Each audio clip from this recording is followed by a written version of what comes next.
down, come hear what I've got to say. And then you can, as I speak or I give my talk, you look at it, which other angle maybe I've not really covered.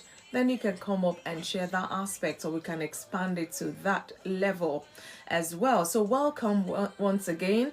Thank you so much for joining, Fauzi. I see you. Thanks for joining. Okay, all right. Thank you so much for liking the live, Fauzi. Hey, Fauzi, click down on your screen. Names will pop up. Yes, it's amazing. And just click send, send, send to all of your friends. Let them be part of this talk today. I will go straight into the talk. It's somewhat average length, and hopefully you will, learn one or two things, especially if you're in a marriage relationship, or you're considering marriage, or you just got engaged, or you just said I do to that charming lady or that handsome man. Sit down, let's talk about these things, because even if you haven't talked about it, you're gonna face this in your marriage relationship eventually. So the earlier you got started talking about this, the better for everyone. NDK971, I see you. Thanks for joining. I hope your day has been good. So let's go into the talk today. As you can see, the topic is intimacy overrated or underrated in marriage? So it's a talk I'm going to give, but it's somewhat a discussion. And that's why I need you when I finish my talk so we can discuss further. So intimacy is often discussed as a cornerstone of a strong and lasting marriage, but opinions vary widely. Some may argue that intimacy is overrated, especially in a world where we often focus on practicality, external successes, or ideas that emotional closeness may fade over time. So maybe some couples are so comfortable in themselves that it's not really a big deal anymore. I'm not just talking about newlyweds, you know that, in all aspects, so to say, because when people have been married for so long, it's like they know in and out of each other. They just flow like that, and intimacy might just be something that has faded over time or have increased over time. But on the other hand, others believe intimacy is critically underrated, serving as the glue that binds couples together through highs and lows of life. So today we will be looking at both sides of this debate, more like a debate actually. Yeah, looking closely at what intimacy means in a marriage, why it matters, and whether it is indeed overrated or deeply underestimated. I never can tell. But like I said, I'm going to bring both sides to it, and we can come up when the time is right and expand it some more. So let's define intimacy in marriage. What are we talking about when we say intimacy in marriage, or what am I talking about? We shall see. So to begin with, we must clarify what intimacy truly means. Most associate intimacy solely with physical closeness, but it encompasses much more than the physical closeness. First, we'll look at the emotional intimacy.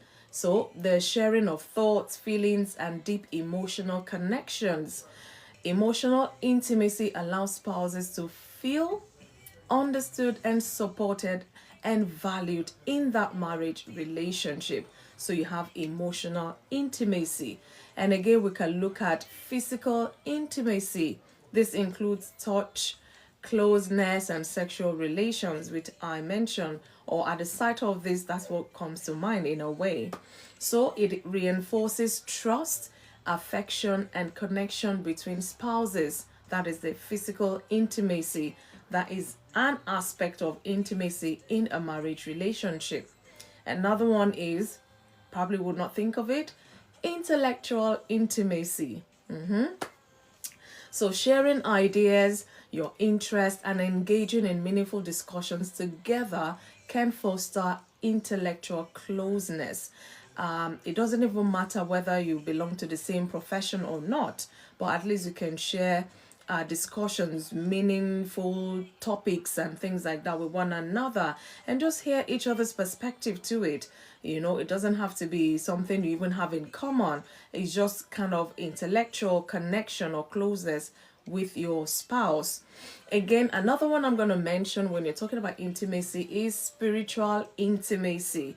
For some couples, shared spiritual practices, values, and religious beliefs can lead to a deep sense of unity. They pray together, they go to church together as a believer, a Christian, and they read the same Bible. They have the same values of life, they believe in the same religious beliefs, and this can make a couple feel so intimate as well. So not just one aspect alone. Then another aspect I'm going to talk about is the experiential intimacy, the bond that forms through shared experiences or activities or adventure, if I can put that in as well.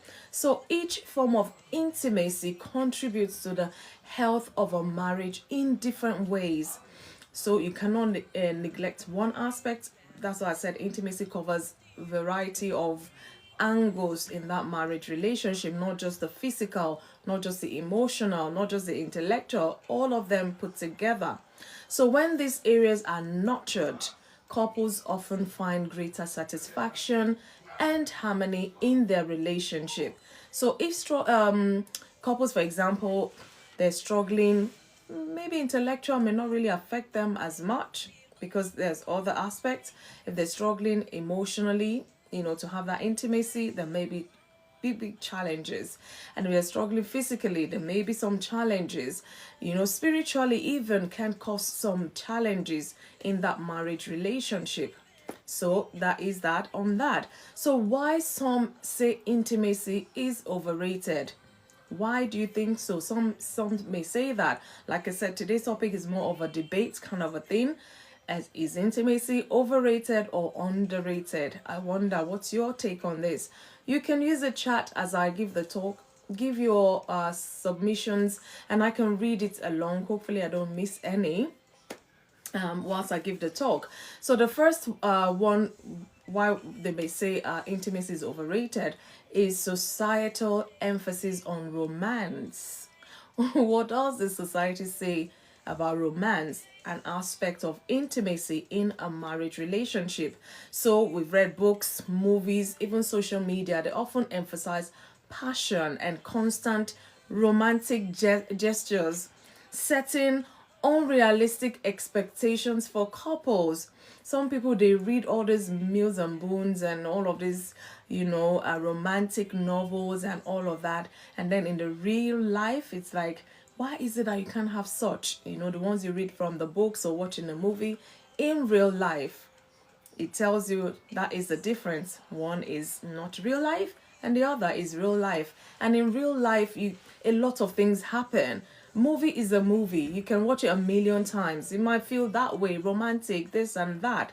But at the end of the day, we all know that even if there's deep romance in that relationship, at some point something is going to come and challenge that romance, so to say. So it's not left on the couple how they relate in that situation, in that time, such that it doesn't break them apart or doesn't lead to divorce, as the extreme case may be. So many believe that intimacy, particularly the physical intimacy, is overhyped by the media. Some believe so. In real life, everyday challenges of work, children, and financial stresses may leave couple feeling that intimacy is less important and practical cooperation. So some may feel that way, some may not feel. Major, you're welcome. Good to see you. Please help share to your friends. Let them be part of our talk today. So that is an aspect. Society places a huge emphasis on romance. It's almost like perfect. When you watch that movie, so perfect. When you read that book, the romance or whatever in there, so perfect. And you'll be wondering, if you're not careful, you start taking it on each other. Why can't you be like John in that romance novel we just read or something? This is real life. And again, another thing we can look at is the long-term realities of marriage. So over time, the initial spark, butterflies, all of those sensation and all of that in relationship may fade, and some may feel that intimacy naturally takes a back seat to other aspects of marriage. So when you get so overwhelmed because you're in this for a long run, okay, and then marriages face a lot of transition in that relationship. You get married, it's just you and your husband, you and your wife. After a while, it will not be one little feet tapping here and there. That's a transition. In fact, for the woman, she goes through quite a number, because when she gets pregnant, her body is no longer like hers. A lot of changes, and then even intimacy, physical intimacy, may be affected or not. Some may get really hyper in terms of the physical when they're pregnant. All sorts happen. All these transitions happen. And then the spouse might be wondering, what's come over you since you got pregnant? You've just been, at a tangent regarding this. But you have to learn to understand each other and be there for each other. That's why I say transitions will come, and, intimacy might just be tried as well. So the deep, passionate connection that is often expected may feel difficult to sustain for years or decades, leading to some believing that it's too much emphasis on intimacy, and this creates some disappointment or some kind of pressure, like, what is this? Let's relax and take it easy. After all, we're going to live the rest of our lives together. We have all these years to do life and do stuff. But that is what some believe. Again, survival without intimacy. Some couples function well as practical partners, focusing on raising children. Because the time will come, you might just have the children back to back, and this can affect intimacy. You get, because you're tired most of the time. By the time you look after all these toddlers, all these creature in your house, crawling, looking after them, feeding them, cleaning them, and it's just so overwhelming, whether you're the man or the woman, and it may kind of strain that intimacy in all aspects. Like I say, it's not just one aspect: emotionally, physically, intellectually, spiritually, and all of that. So they may feel satisfied with companionship and collaboration, even if their relationship lacks intimacy. So even when they're not physically intimate, they might just be there to talk to one another. It could be intellectual intimacy that is really high, and is kind of making them even still bond some more. So you never can tell. That's why I said there's so many aspects to intimacy in a marriage relationship, not just the physical one. So from this perspective, intimacy may seem less essential or even overrated to those set of people. Again, why intimacy is underrated? Why do you think intimacy is underrated? If you have any submission, any opinion about that, you can just type in the chat and let's hear your views. Why intimacy is underrated? So the emotional bond. Emotional intimacy is the bedrock of a healthy marriage. We know that. So when couples feel deeply connected emotionally, they can navigate life's challenges more easily. That is what some believe as well. So the security of knowing your spouse understands and supports you is invaluable. Hello, Popo Diva. Wow, good to see you. Long time no see, as they say, my sister. I hope you are good. Welcome to Inside this night. Oh, well, I think it might be much later where you are, but all the same, you're welcome. I hope your week has been good. So I'm talking about the emotional bond, why they feel intimacy is underrated. Couples who nurture emotional intimacy tend to communicate better. That is what some believe, and they have higher level of marital satisfaction. So they feel that when you have that emotional connection, it bonds you some more. You're good, thank God. Yeah, we thank God. Thank God. It's good to see you. So that is some set of people believe that. And again, the need for physical closeness. So with your spouse, of course, in a marriage relationship, the husband and the wife, they are, they say two has become one. So physical intimacy is a vital key to express love, trust, and care. So while Yeah, okay. Major, oh, thank you, Popo Diva. Thanks for the heart me. So while the intensity of passion may change over time, like I said, when the marriages are facing different transitions or start facing different challenges, passion may change over time, maintaining physical closeness through affection, touch, sexual intimacy kind of deepens the couple's bond. Maybe that's just what they have at that time. Other aspects may be suffering, but that physical closeness might just be the intimacy that is holding them together in that transition they are going through. So it's a way to rekindle emotional connections and reinforce the sense of partnership in that marriage. So that is for those people who feel that it's underrated, because it is necessary to have such intimacy with your spouse. That is their belief. And again, sustaining long-term relationships. So this set of people believe that intimacy is underrated because they need it to sustain that marriage relationship. We know marriage is supposed to last a lifetime. Some people, if they live to be 100 years and they get married in their 20s or 30s, so that means if it's a good one, a good marriage, they will be with that person for nearly 60, 70 years. So how do they sustain it if they're not rating intimacy as, top notch, so to say? So many marriages struggle when intimacy is neglected. Without ongoing emotional or physical closeness, spouses may feel distant, unappreciated, or even resentful. And the longer this is left unattended to, the more it can physically break that relationship up. So couples that prioritize intimacy finds that it sustains their marriage through the difficult times, maintaining a sense of us rather than allowing our distance to grow between them. So they value that intimacy, especially the physical one. They believe that this helps them to bond some more. It helps them to maintain that sense of togetherness.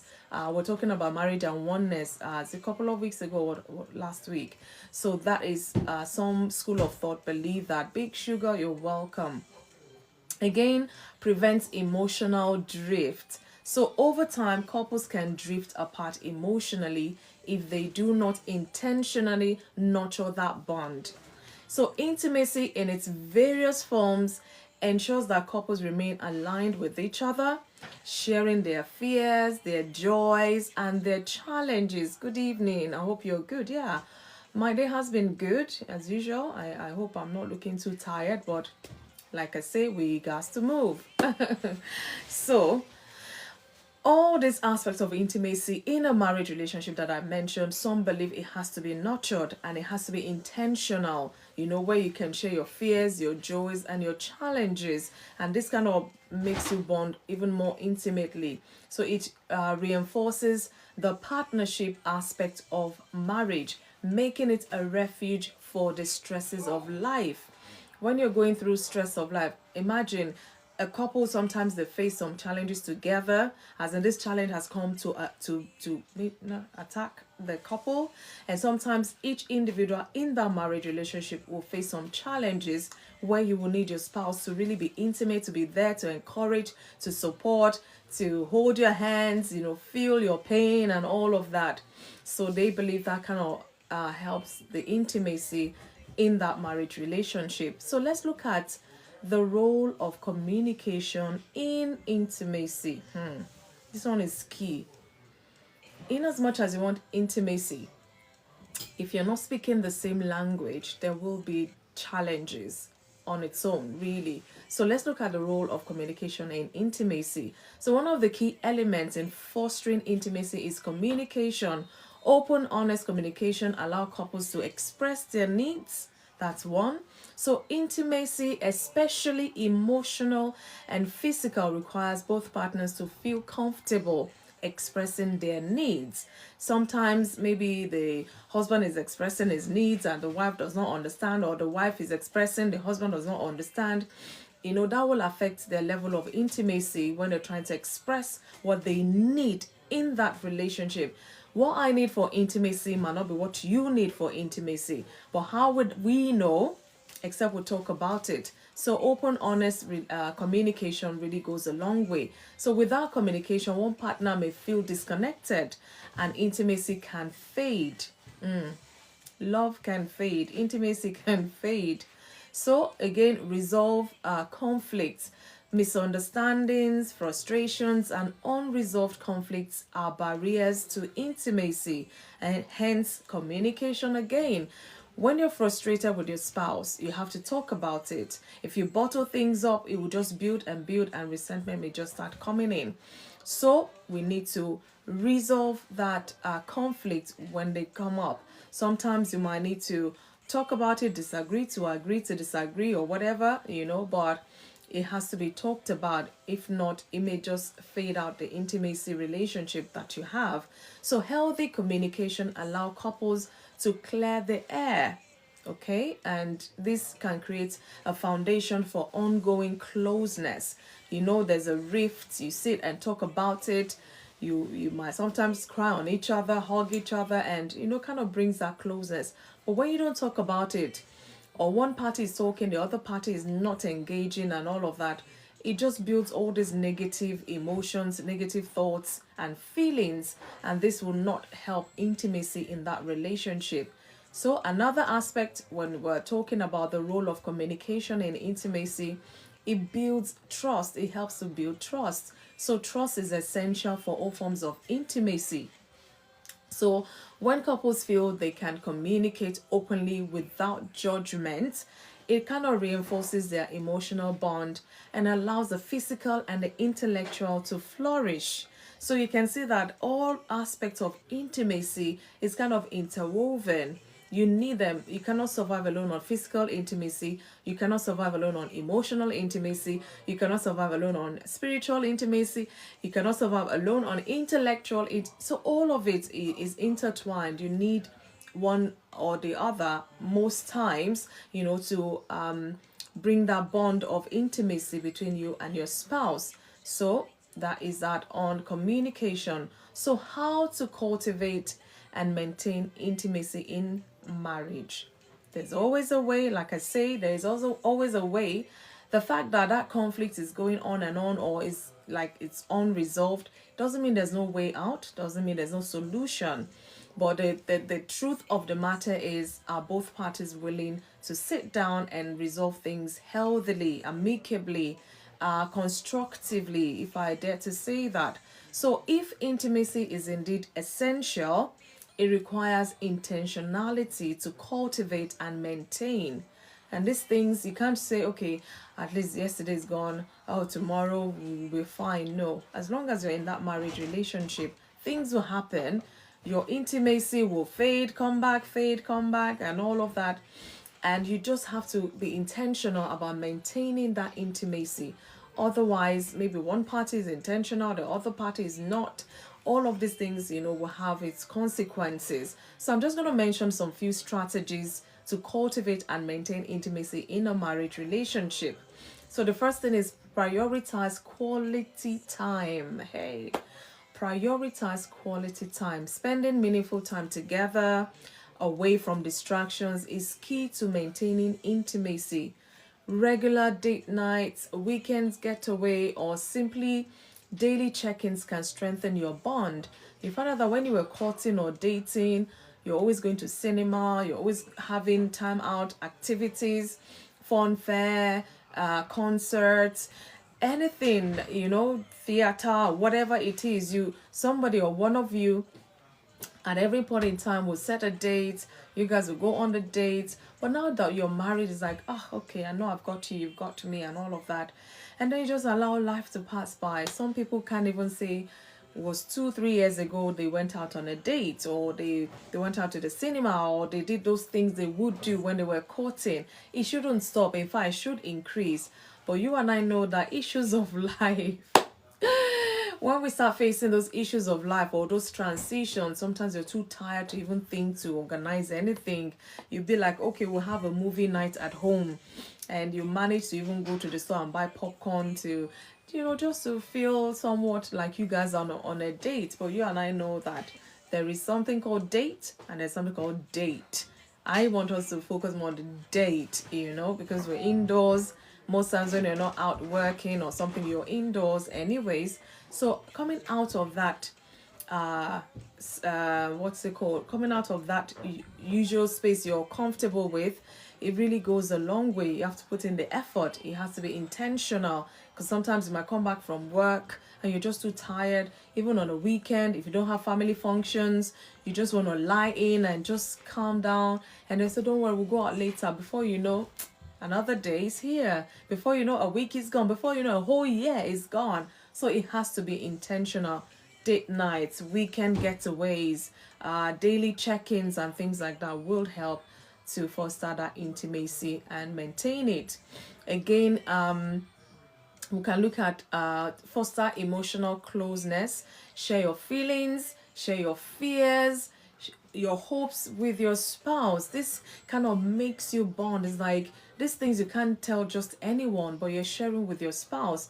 It will make them feel somewhat close to you. So be a good listener. Show empathy. Whatever your spouse is sharing to bring that intimacy about, be there. Be on the same page.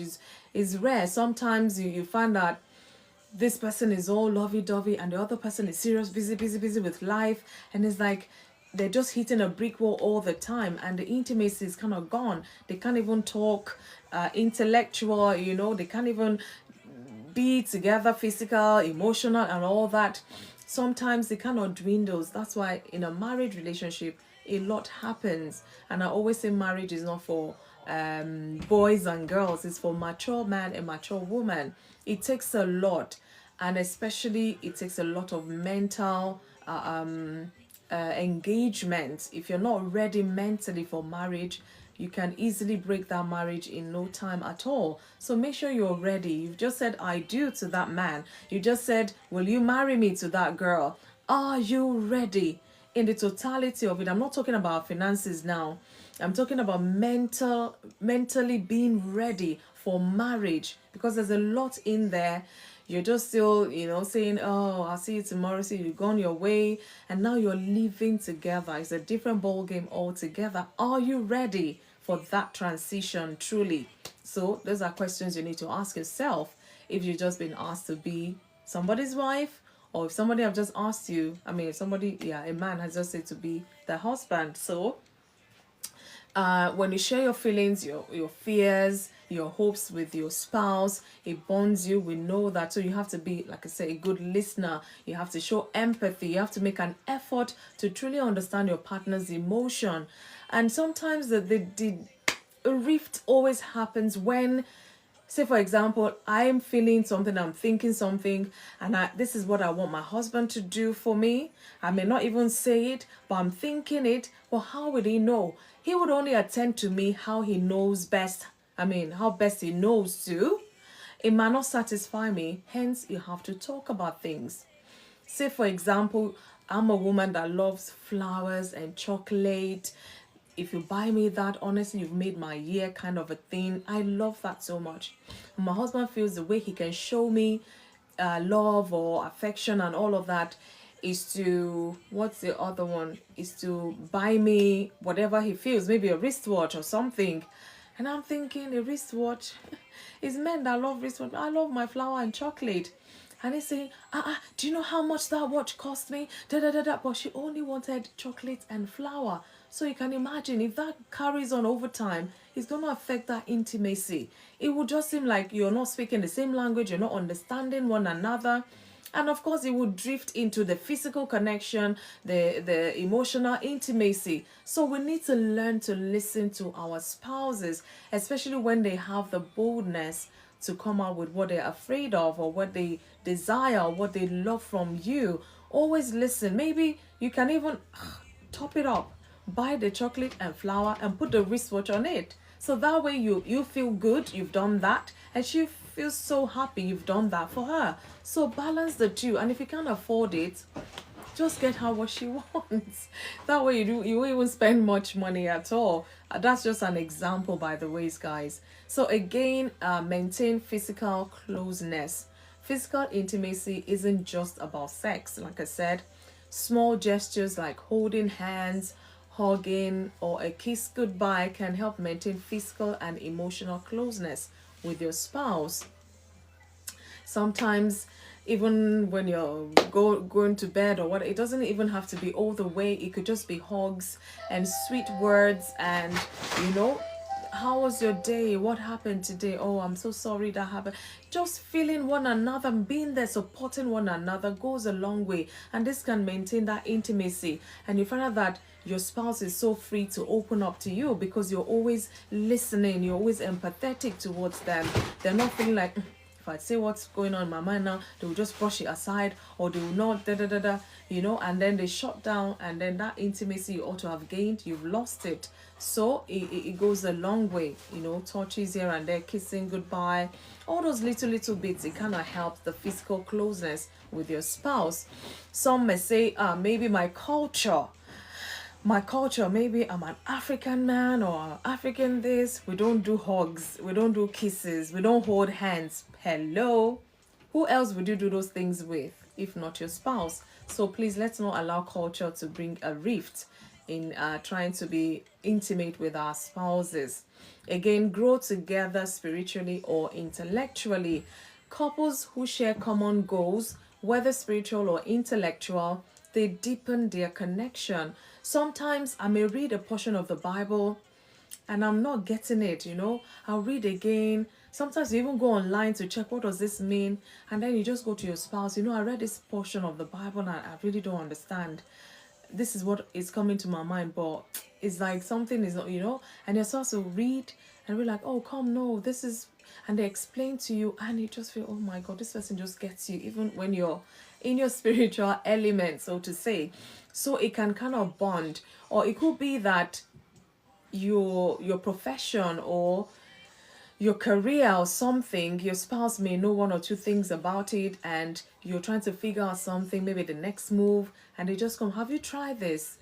Some couples, they have intertwined careers that you can help each other, and they say, oh, I didn't think of that.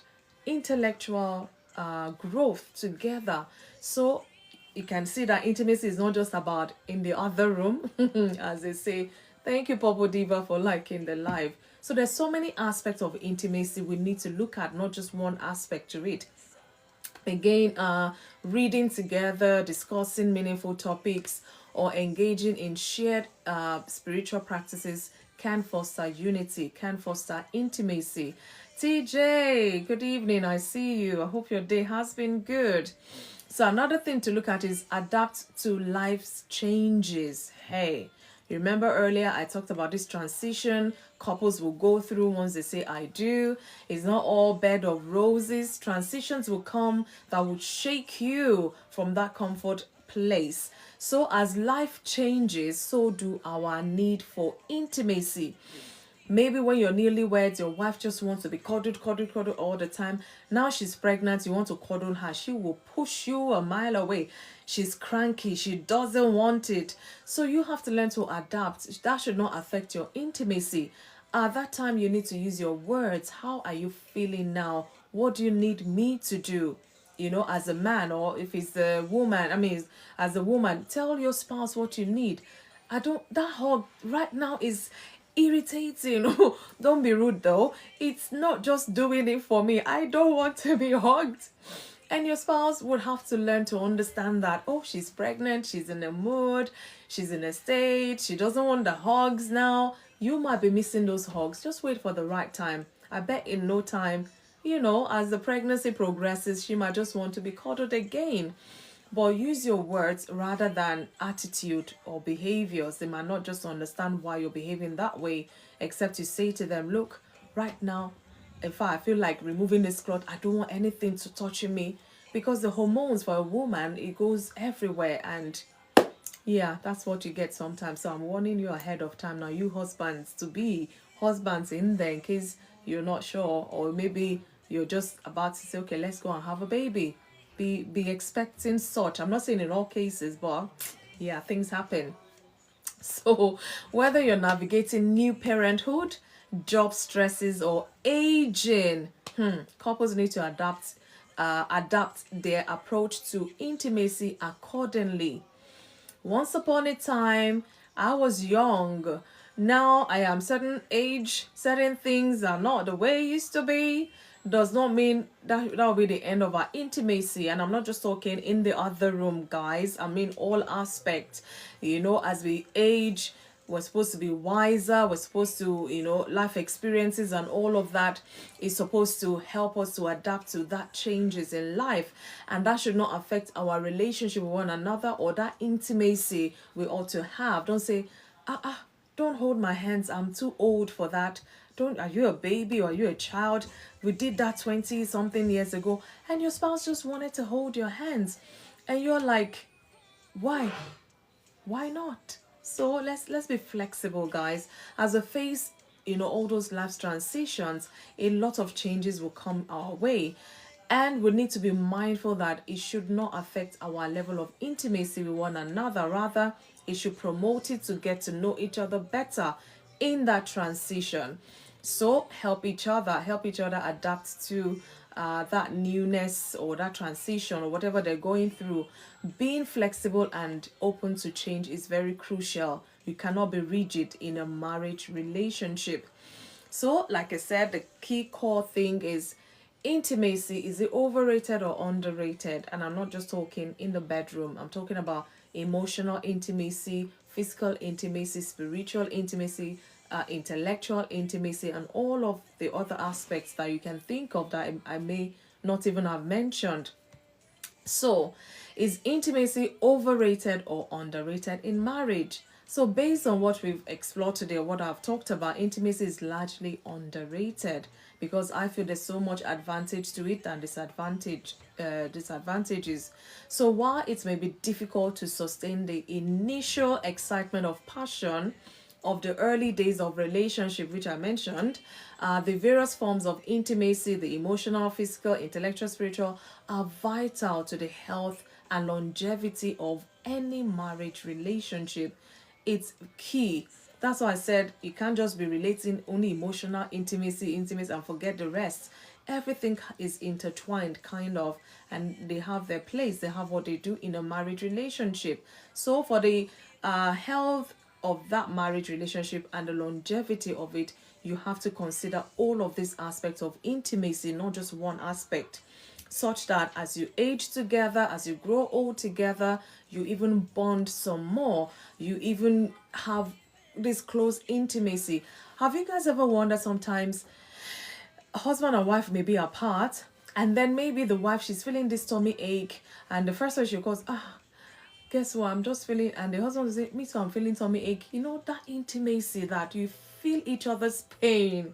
I know it's weird, but it does happen. You just feel each other's pain. It could be headache, or it could be, some of those things like that. You'll be wondering, why are you feeling what I'm feeling? You almost think, are you lying? Are you saying that to make me feel better or whatever? No, but it just happened. It depends on how deep your intimacy is with your partner in all of those things I've mentioned and even more. So intimacy is not about grand romantic gestures or constant physical closeness. It's about nurturing a bond that grows deeper and deeper and deeper over time. It's about knowing and being known. You want your spouse to know everything about you, to be intimate. He knows everything about you. For example, you even have some scars and you've told them the story, and maybe when you're doing your fun time, you say, remember this scar? How did I get it? Do you remember?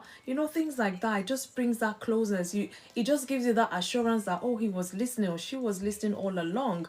And then if it was just a friend, I say, hey, did you even tell me about one scar? Or, they're not obligated to remember your scar. I mean, what's their business with that? But with your spouse, they want every detail. They want to know. And this is the intimacy I'm also talking about. So it's not just about knowing, but also being known, loving and being loved, and walking together, through life's challenges as partners, together in it. If your spouse is not happy, you should wonder why. You should not be like, oh, they're not happy, that's a cup of tea, I'm happy, no. That will not show that you're intimate with them. It will not show you're empathetic towards what they're going through. So we need to be there, walk together, love one another, know one another. Okay, couples that prioritize intimacy in their relationship, they found that not only they have deeper satisfaction, but also that resilience and a sense of security that carries them through the ups and downs of life. They, when they face whatever, you're the first person they want to come and tell, because over time you've grown and they just don't feel comfortable talking to anybody. Some might be sick and they rush them to hospital, and everybody is talking. I just want my husband, I just want my wife. It's that level of intimacy. So now imagine there's distance and they rush them to hospital. In fact, maybe it's the second day before they will even call the husband to say they're in hospital. So you can imagine, how does that sound like? Sounds really ridiculous. But some people are in that kind of relationship, and that's what I'm talking about, is that gap can be closed up, and those who might feel, oh, we're close already, yeah, you can even get closer. That's all I'm trying to say. So the goal of this talk is to help us, couples, individuals, appreciate the value of intimacy in its various forms within the marriage. And that's why I said, when you see the topic, intimacy, overrated, underrated, the first thing that comes to mind is that physical one. That's not the only one I'm addressing tonight. All of those ones I've mentioned as well. So by understanding that intimacy is more than just romance or physical closeness, couples can work towards building a deep, multifaceted connection that will sustain their marriage in the long term. So this talk is the aim to foster, the aim of this talk is to foster great empathy, communication. You have to learn to speak the same language. Sometimes somebody is speaking Greek, the other is speaking Spanish or whatever. These times do come, but in the long run, you still have to find your way back to speaking the same language, understanding each other's needs to kind of bring that intimacy to come to be. So the talk, like I said, is aimed to foster greater empathy, communication, and intentionality in maintaining the emotional and physical bond that makes marriage fulfilling and enduring, or enjoyable, if I can put it that way. So my one and only question for us today is intimacy overrated or underrated in marriage? I wonder.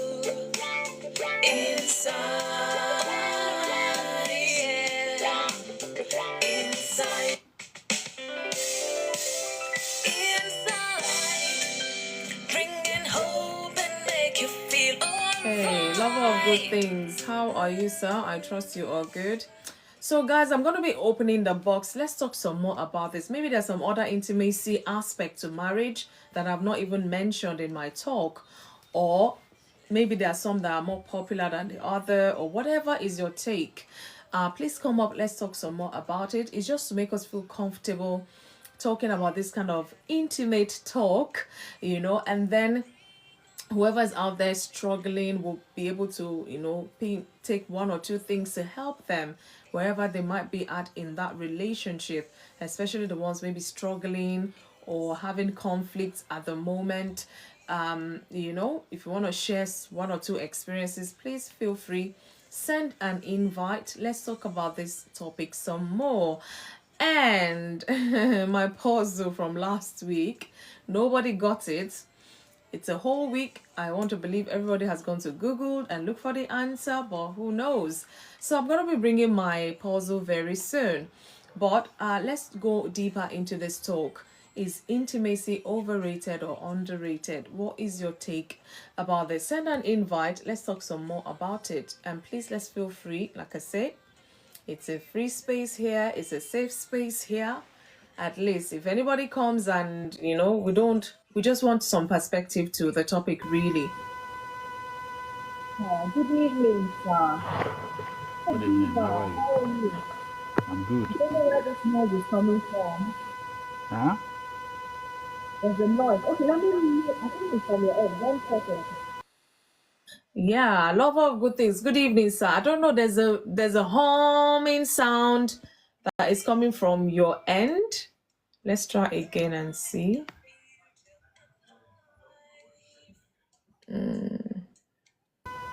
Yeah. Papa Diva, can you hear that noise? No, not from my end. It is. It is? Yeah. So It's how from Maybe about it's this? because from his I'm end. using Yeah. If earphone. you calm it down and try to come back home, maybe to be better. Loud. Okay, it stopped. It stopped now. I don't know what you did, Ty, but it's gone. I was using earphone, so I removed the earphone Oh, I don't know why or that thing. earpiece rather. Yeah, it was interfering big time, but it's okay now, sir, if you don't mind. Okay. Yeah, thank you so much. How are you today? I'm good. Thank you for I your didn't talk to concern and you love. yesterday. Oh, we I'm very thank God. grateful. God has, delivered me from Mm. untimely death. Oh, thank God. The car was a write-off, My goodness. Wow. but God just saved me. I told you what happened Mm-hmm. during the night Mm-hmm. that I was woken up that I start praying. Wow. This man intentionally want to kill me. He just run over red light. Wow. Boom! My car rolled 3 times Wow. and stopped. Immediately it stopped. I opened the car and stepped out because it might go in flame. Hmm. So I just step out Thank and God. there is one camera inside the car talking to me. Say, would you need help? Would you want to call anybody? Hmm. This technology is fantastic. Wow. Thank God. Really. Thank God for life. We ought to be grateful. I'm so So the guy has been thankful to taken to God. jail and they're giving me another car. Wow. Thank Any God. time I will get my own car. Thank God. Really. Yeah, thank God. Thank God. Thank God. No. I don't even want to think. I don't want to think of because when you were narrating it, I was just picturing in my head. When you hear that, you would think you were watching a movie, but this was your reality a couple of days ago. If I send you the picture of the car, you will thank God on my behalf more. We have been. Thank God. You say in all things you should thank God, whether the good, the bad, or Yes. the evil. That He spared one's life is enough to say thank you, Lord. So yeah, thank God you're here. And you even came to still support me on the day. It was a Monday. And I'm like, my God, my goodness. In fact, I was just short of words. And here you are again today. It's only God that can bless you. He's the one blessing you. He'll bless you a millionfold. The Lord will Amen. support you every time you call for help. He will send helpers your way in Amen. Amen. Amen. for you. Thank you so much for the love and support, sir. God bless You you. are welcome. So I don't know if you want to chip into our talk today. I don't know how much of my talk you heard, but the question is intimacy overrated or underrated in marriage? And when we're talking about intimacy, guys, I'm not just talking about in the other room. I'm talking about emotional intimacy, physical intimacy, spiritual intimacy, and all aspect of intimacy in a marriage relationship. Do we think, oh, it's too much, you're talking too much about it, or we're not even talking enough about it? So I don't know what our take is. So I want to start from you, sir.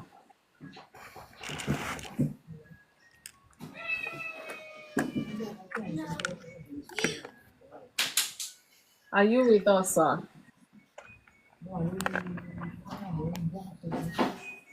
Number of good things, or do you want me to come back to you? I'm not sure it's hearing me. Hello, number of good things. Yes. Yes, sir. We were waiting for you to give your submission, sir. To do what? We were waiting for you to give your submission, or maybe you want me to come back to you about the topic for today. Oh, the topic intimacy over. I saw something like mental health. No, that was on Monday. Today we're talking about intimacy. Is it overrated or underrated? And in my talk, because I always give the talk to put some perspective to it, it's not just about the physical intimacy. I'm talking about emotional intimacy, spiritual intimacy, intellectual intimacy, all aspects of intimacy in a marriage relationship. Do you think is overrated or do you think is underrated? It's not overrated. It's not. If there is love, if there is a genuine love between the two couples, Wow, sorry. Sorry, sir. If you don't mind turning your mic on, I don't know, I've pressed something there. Oh, I see. Yeah, Okay. we can hear you now. Yeah. If there is genuine love, Mm. the Christian call it agape love between the couples, I don't think anything is overrated. So both of them, if there's genuine love, I'll keep on saying that if there is genuine love, Mm-hmm. nothing is underrated or nothing is overrated. So just in the right proportion. Yeah, nothing. If there is genuine love, agape love, Mm-hmm. but without that, like I said earlier in my last participation on your program, when we treated trust, Yeah. I said if you are sleeping, make sure you don't close both eyes. Oh, you come again with this your talk. Okay. So you have to sleep like this. One eye closed, one eye open. Yes. I don't think I'll get much sleep that way. You will sleep. You won't be, you will sleep, but you won't have a deep or a sound sleep. So does that mean you don't want that intimacy with your spouse? Because if you're intimate with your spouse, I mean, you sleep on the same bed, you eat from the same pot, you're in the same house, living in the same house. So you have that at least some level of intimacy with that person. So you're saying you shouldn't have total intimacy. Is that what you're saying, sir? Yes, you won't have a total intimacy. But I'm telling you the truth, honestly, from the chamber of my mind, I mean, from the chamber of my heart, if there is genuine love, Mm-hmm. nothing is overrated, nothing is underrated. It will be at equilibrium. Okay. Okay, you take that. Okay, is your Allow me submission? to enter. Let me get inside the car. Okay, sir. All right. Thank you for All that. right. All the noise is just. Yeah, okay, we can hear the noise. I can come back to you just to give you a Okay. yeah. All right. Thank you, sir. Oh, Papa Diva, how are you?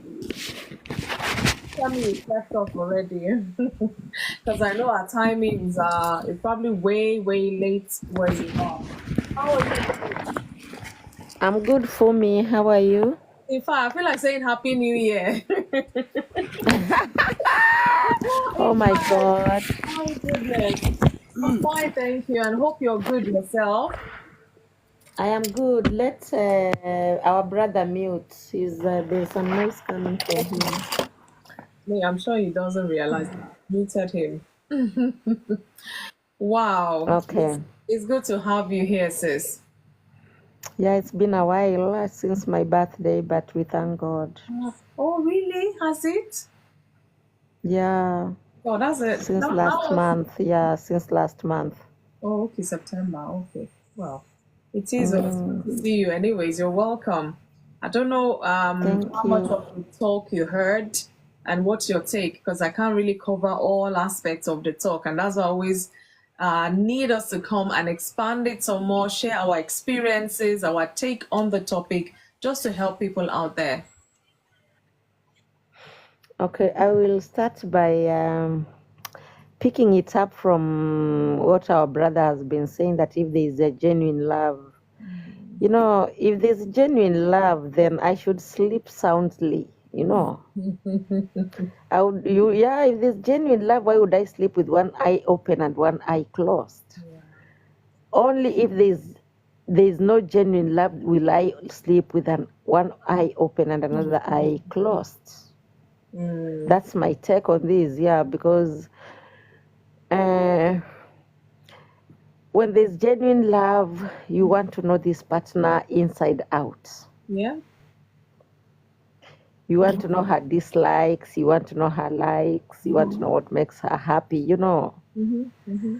You want to know her kind of gifts. her kind of pranks, you know.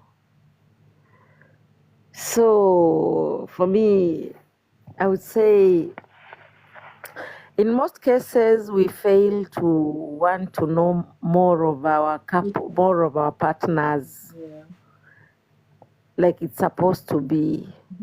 Or maybe we assume we know them when we don't know them. That's another angle to it. Yeah. Yeah, we assume we know them when we don't know them. You just assume, you know, you just work on assumptions, not something that you've found out or something that you've learned, something that you've inquired. Assumptions are never good. Most times they're never good. Yes. Otherwise, if you learn someone, if you want to know your partner very well, you'll know the love language, you'll know her spiritual stand, you'll know her physical likes. And that's when there's an issue about your partner, you'll be like, no, that cannot be my partner, that cannot be my husband. That's somebody else, yeah. That cannot be my wife.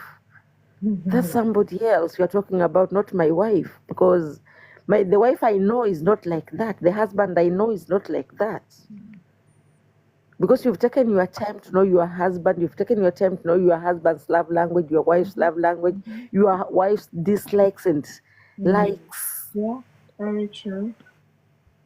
Very true. And so, yeah, you cannot miss out on anything as far as intimacy is concerned, because you know when she's in the mood and when she's not in the mood. You know how she reacts, how she responds, or how he responds. Yeah. You know, you can know your partner so well that when you bring up a joke and you see him not responding, you just know he's not in the right mood, in the right state of mind. Carry on with that, exactly. Yeah, you just stop it right. You just stop right there. You just realize, no, it's not the right time. He's not in the right mood. Yeah. So for me, I say it's all about learning our partners and understanding them very well, knowing them properly. Yeah. Knowing them properly. So I wouldn't say it's overrated. Okay.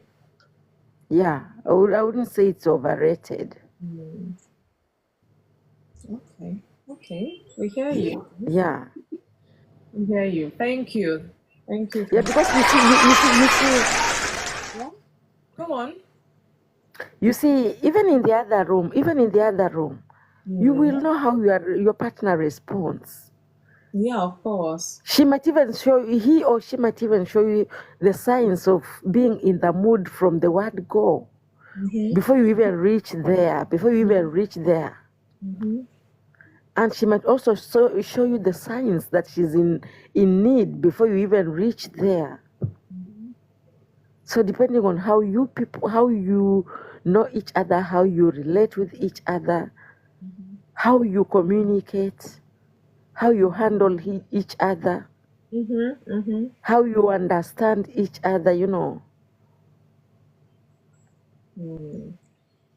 Yeah. You know, what's coming to mind, there's this clip I saw that even when the man was getting ready to go to work, there's this thing the wife would do, and immediately he gets the message that, this woman, if not, work will not be work today, you know, because so that is part of the intimacy we're talking about, knowing the signs of your spouse, knowing the language of your spouse, you know, what they need. It brings that intimacy. So if you guys are not connected, if you're not intimate, and not just even in the bedroom, like I said, how would you know when she does the sign? She will do signs, and then she'll be so angry because you're not even just getting it. Yeah. You can imagine. That can bring conflict. Yeah. You should know her body language. There's a way she'll just look at you and you know what she wants, what she's insinuating. Yeah. Thank you, Big Sugar. Thank you for liking the live. So it's all about knowing each other properly, knowing each other's body language, knowing each other's sign language. Especially that, yes. Yeah, because mostly ladies, especially ladies, like communicating with body language.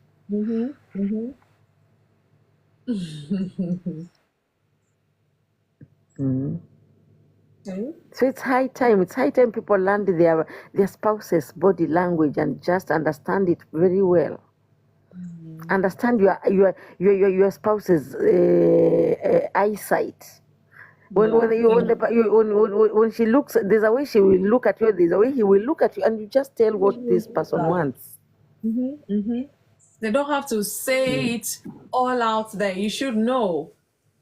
But the signs. There's a time we were on a friend's platform, and that lady was saying that her mom used just to work with the body language, sign language. When a visitor comes home and your mom has served the visitor with the food and you are lingering around, there's a way your mom would just give you a look to show you that you are not wanted in this place.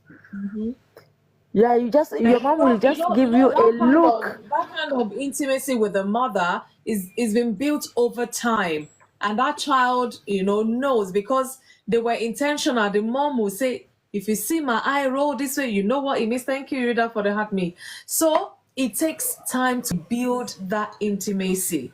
So imagine the mother did not take time to tell the child what it means, and then you now get outside and you're doing face. You say, mommy, what's wrong with your eye? Hey. So you can imagine. But there are cases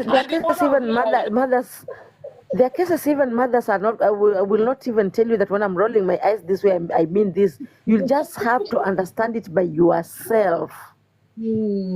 Well, you just have to understand it by yourself. That is even the intimacy between a mother and a child.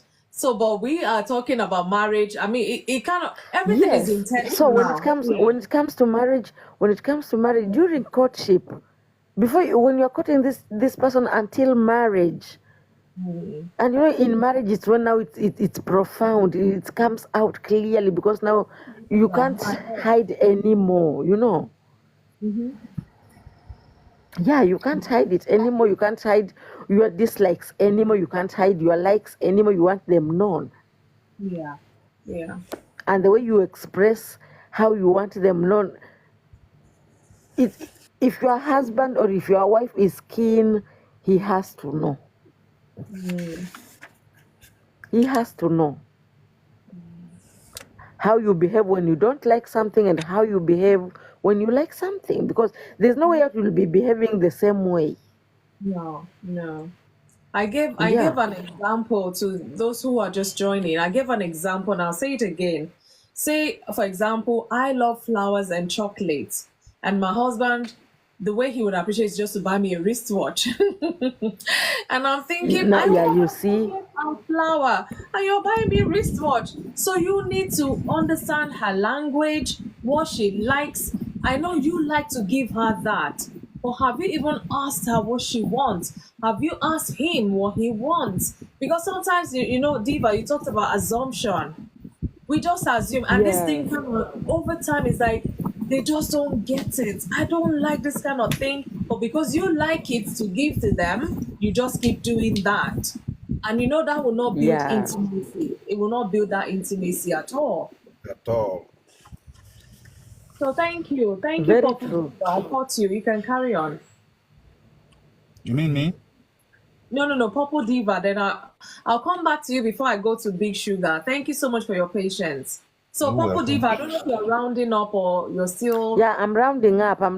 So if your partner has already expressed the kind of a gift that she prefers, don't bring her what you prefer.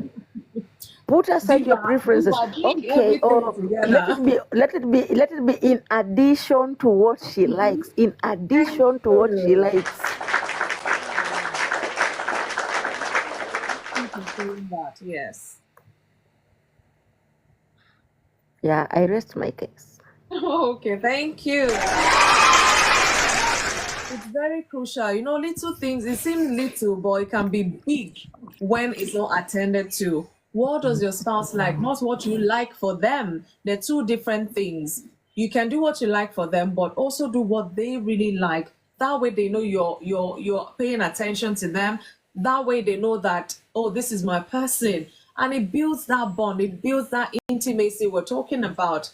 So there are 5 different love languages. Maybe you come up, Yuda, and tell us about this, because I might not be able to do justice like you would. So I'm coming back to you, lover of good things, sir. If you have more to add to it, and then Yes. I'll come with our puzzle for today, and then I'll come to Big Sugar. Thank you, sir. Like I said, intimacy is not overrated, and Okay. it's not. Maybe it's even underrated because intimacy is the foundation of connection.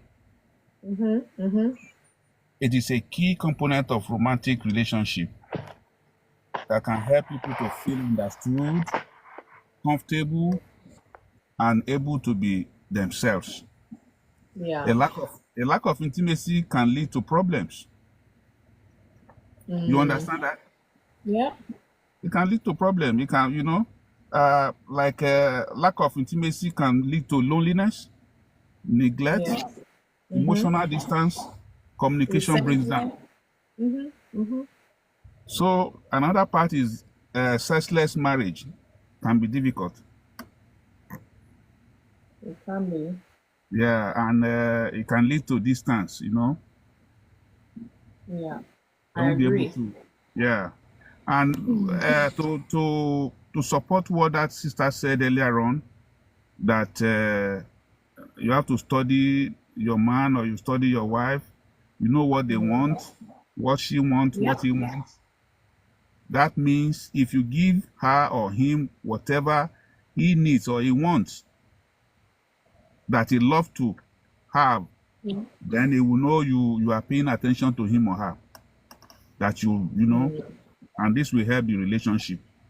It will help the intimacy. Yeah. Yeah. Thank you so much, sir. So these are some little things, but goes a long way in a marriage relationship when you're talking about intimacy. It's one thing, say for example, oh, I love if my wife would wear this skirt or dress or something, and then she is the type that is trouser suits she loves. You have to talk about things, because in your mind you just want her to wear that dress, and she feels, if I wear the dress my tummy will bulge, she will not be comfortable and all. You can come to a compromise, both of you go shopping together, try on things. Even you, my dear, can you see the way I look like Michelin tire in this in this dress? Do you like this? And the man will now Especially, see, because sometimes he's assuming in his head, if my wife will wear that dress, she will look gorgeous, but she has what she's hiding or look running away from. And when you don't talk about these things, hence intimacy, these are things husbands should know of their wives. These are things wives should know of their husband. So when you're talking about intimacy in a married relationship, you're not just talking about physical. I'm talking about emotional, intellectual, other aspects of it where couples can be intimate. Because when people say this topic, the first thing that will come to mind is the other room. And that's not the only avenue couples can be intimate. So let's break it down. These gifts we're talking about is affection, emotion, and things like that. But when you don't understand each other's language, it will break that intimacy. One will feel neglected because they're insisting on, you must have this, you have to do this, and you have your reasons for not wanting to do that. But if you don't talk over time to build that knowledge of each other, I said it's not about being known, also getting to know your spouse. It's not about being loved, also loving your spouse. So all of this is, come together to building that intimacy we're talking about. You know that you're passing in the store, you saw that lovely dress by the window. You remember, oh, my wife, that her shape or something, she won't be able to be comfortable wearing it. Then look for the trouser suit that will help her, she will wear and be comfortable. So it doesn't have to be, maybe you can buy her the dress, but she's not going to wear it out. Maybe just for your eyes only or something. You can say that to her. I say, you know what, my dear, I love you the way you are. Just wear it for me alone. You don't have to wear it outside or something. And then you still get her what she loves to wear. We have to reach compromise. And bet you that woman will feel loved. She will even want to expose herself some more to you. But when she says something, and you're like, what are you talking about? Every woman go looks good in dresses. Every this, every that. Your wife is not every woman. Your husband is not every man. So we need to know each other. And that is what builds that intimacy. So thank you, sir. Thank you once But again. there is an exception. There is an exception to read for me. Yes, sir. Please, let's all hear. Some ladies, no matter what you do, no matter what you buy for them, they will still say, what is this? Then, you know, the man will just go back to his chairs and Don't even bother anymore. it won't, bother anymore to, you know, okay, if you want anything, this is money. Go and do your shopping yourself. Aw.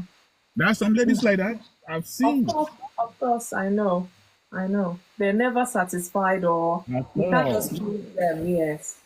Well, those are exceptional cases. But I Yes. mean, of course, I know that there are quite a number out there. But we're talking to everybody, really, majority.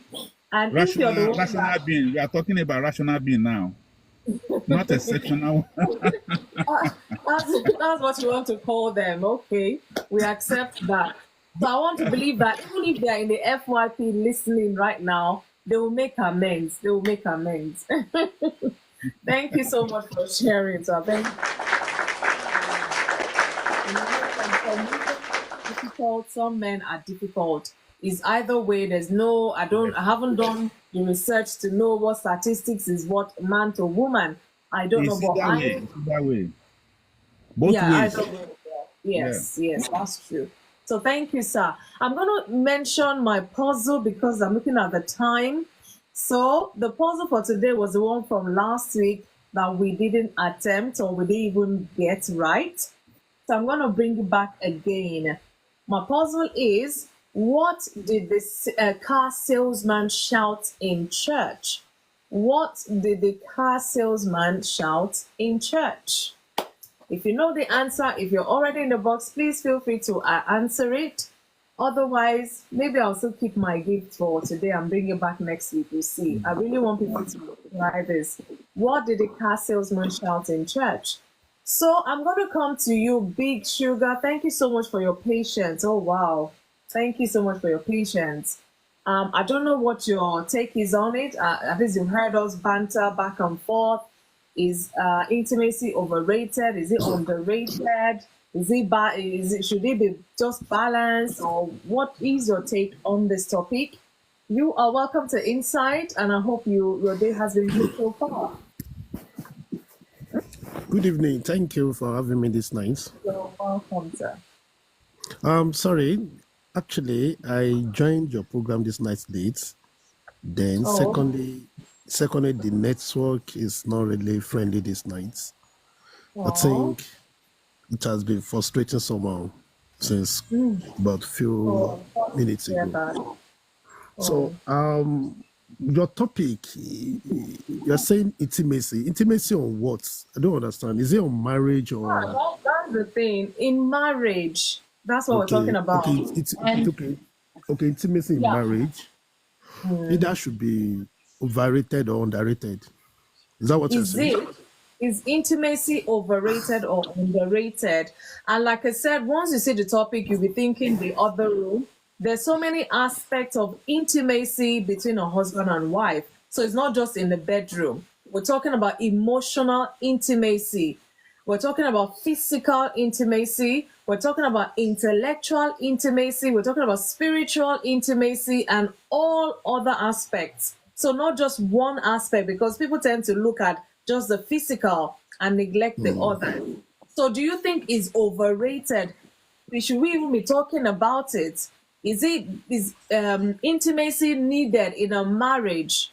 Are we talking about intimacy enough, all these aspects of intimacy, or are we not talking about it as much? Maybe that's why marriages are breaking down. So I don't know what your take is on it.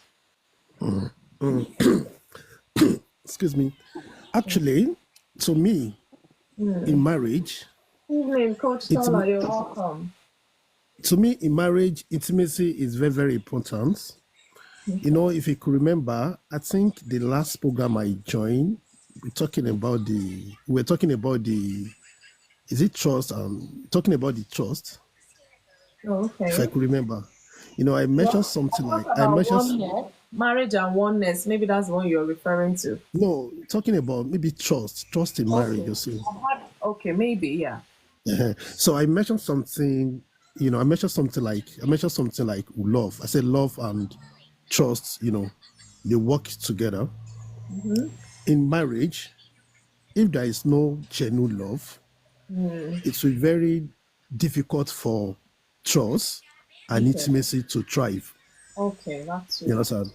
Most people, I don't know, some people maybe the way they see love as normal thing, maybe when young young guys are still dating, they believe that is when the love can probably flow. To me, love is beyond that. Love is beyond that. Yeah, Because if there is no genuine love between the two partners, they might have issue of intimacy. that's true. Yeah. Intimacy doesn't probably lies on probably sexual aspects. You understand? Yeah. Intimacy goes beyond sexual aspects, which people think, most people think that when two partners they are in a relationship, they refer intimacy like maybe sex. Let me just use that word. Yeah, that's It's what go I mean. beyond Yeah, yeah. yeah, it goes beyond sexual, aspects. Intimacy, brings a lot of it brings marriage, it cements marriage, it brings marriage together, it brings couples, brings kids together. You understand? It also brings a lot of signal in marriage. For example, now let us assume we're in a public garden.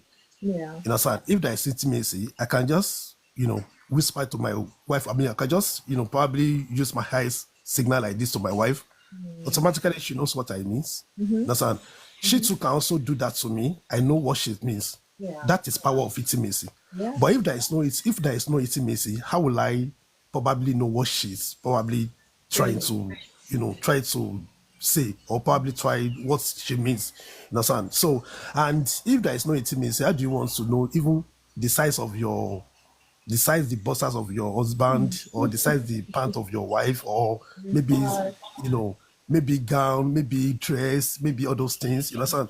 So intimacy should be overrated, not underrated. you know Particularly in our spiritual life, because if there is no intimacy, we find it difficult to pray together. You Yeah. understand? Maybe, to go to church together, to have same belief, to have same goals, same ideology, because we are one. Once we are married, I believe we are one. So everything we are doing should focus on the family and should be one. We must at least accept together that, okay, we are one in this marriage. You understand? But if there is no genuine intimacy, it will be very difficult to all those things. It's very difficult to thrive. You understand? Yeah. You know, it's very difficult to thrive. So intimacy should be overrated, not underrated. The way people probably look at it or say it should be overrated. Wow. Thank you. Thank you. To be overrated because we're talking about the longevity of that relationship. Even when there is intimacy in all aspects we have mentioned today, something will still come to challenge it. Whether emotional challenge, it will come to your relationship, that intimacy you think you have. And we're talking about lifetime marriage relationship here. So over the first 10 years, honeymoon phase, the next 10 years, you'll be tried and tested in so many ways that if you have not built that intimacy for the first 10 years, I don't know how you will survive the next 10 or the next 5 years. And these are practical. I mean, most marriages go through transitions in different forms. Some people, they're just entering into that intimacy relationship problem. Meanwhile, some have gone through it years back, so they can relate. Some are wondering, why is this a problem? Because they never saw it at all. They never think, after all, we're husband and wife, we're intimate and all of that. And then all these aspects could be the emotional aspect that is being challenged. It could be the spiritual aspect. You just feel like you're not on the same level or the same page spiritually, to the point that maybe you're not praying together anymore. Big Sugar mentioned that it will break that bond. It will break that intimacy, especially when during the first 10 years you've always done those things, and all of a sudden maybe life is happening and you're not doing those things anymore. There's no intimacy in terms of spiritual intimacy. So all of those aspects of intimacy can be affected. That's why I say we're not focusing on just the one. Let's focus on all aspects as much as possible, such that we have a well-rounded knowledge of what we're talking about. So intimacy is not just about the sexual bit, like Big Sugar said. So thank you so much for that. So guys, the topic is on the screen. What did the car salesman shout in church? I'm coming to you, Coach Tola. Good evening. How are you? I'm very well, thank you. How are you two? I'm fine, thank you. Thanks for not missing my life today. Because we're always missing each other's timing and all of that. So I just came off a call now and I was just looking and I saw you were live. I said, okay, I'm not going to miss it. Yay, me. Thank you so much. I see quite a number of people are putting some messages about their network. So I don't know whether... Yeah, network has been really bad today. And some people were also talking about planes. And earlier in the day, I mean, I don't stay anywhere close to an airport, but there was this sound of planes passing by, which was quite strange. It was really very noisy. So I don't know what's responsible for that. Anyway, technology it is well. Well, thank you so much for joining. I really, really appreciate that. So I don't know, I'm sure you heard a bit, because I don't know how early you joined into, maybe you met any of my talk at all. Or you want to start with the puzzle, sis? I don't know, it's up to you. Well, what did the car salesman say? Sold. In church, no. What did he say in church? Did he say hallelujah? Well, you tell me. I don't know. Hallelujah. He didn't say hallelujah. So, well, maybe prayer request for him to make more sales. No. Well done, people. Well done. Keep it coming. Okay. Somebody will get it today. If not, all these your puzzles, I never get it. I'm like, okay. I'm bringing it back next week, so no answer for today. Why? Okay. So, Coach Tola, I don't know what your take is about on the topic. If you want to take us to another aspect altogether, please feel free. Well, all I would say is that intimacy is important. Okay. And like you said, I caught the bit of where you were saying that it's not just about, what happens between the sheets. Yeah. It's also, emotional intimacy, spiritual and all that. I think these days we do a whole lot of disservice to marriage and the Christian relationship because people, we go into this thing without touching all bases. These days I talk a lot about compatibility, and when we say compatibility, spiritual compatibility, social compatibility, all of those things. Now, I'm not saying that the two people must be exactly alike, but they must be able to connect on a deeper level. That's what intimacy is all about. When the scripture says the man and the woman, they were naked and they were not ashamed. That means that it's not just the physical nakedness, it's the openness, it's the ability to be vulnerable in front of your spouse. When the scripture says that the two have become one, That's what intimacy is all about. How can two become one? In the natural, it's impossible. You're two different people. You were born into two different families and all of that. But God is saying that you are so intertwined together. The intimacy is so deep that you have become one. That's what it means. Yes. But these days we we hear people saying, why are you looking at your husband's phone? Why are you this and that? It is so far removed from what God intended. God is the one that instituted marriage. I mean, don't let us get deceived by all these movies and everything as if the world is the one that created it. God is the one that ordained marriage. And that is what he ordained it to be: relationship, intimacy on a deep level. And I don't think we're doing enough justice to it. We're not doing enough justice. I'm trying my best, sis. That's why I'm here. Yeah, I know. No. When I say we, I'm talking about globally, generally. Yeah, it's the same thing. When we talk about marriage, people think about the sexual aspect of things, or people think about, oh, I'm falling in love, and then when all of that honeymoon phase is over, what keeps them together? What is the glue that keeps them together? Marriage has got to be deeper. If you're married and you cannot share your desires, your ideas with your spouse, what kind of marriage is that? Please, I'm sorry. What kind of marriage is that? And I know it exists. I know those things exist. Where they talk about married single now. Where you're married, you're living together, but you're living as though you are single, as though you are roommates. Where you cannot share your deep thoughts. Where a man, I remember a cousin of mine said to me, it's not everything you say to a woman. And I was like, hi, hello, what are you talking about? It's not everything that you say to a woman. Those kind of mentalities and mindsets, we have got to put them aside, because, yeah. So that's my own take. I don't know, Thank you. So yeah, I think from what you've said and what quite a number of people have said, it's underrated. There should be more talks about these things, there should be more seminars, more workshops about these things.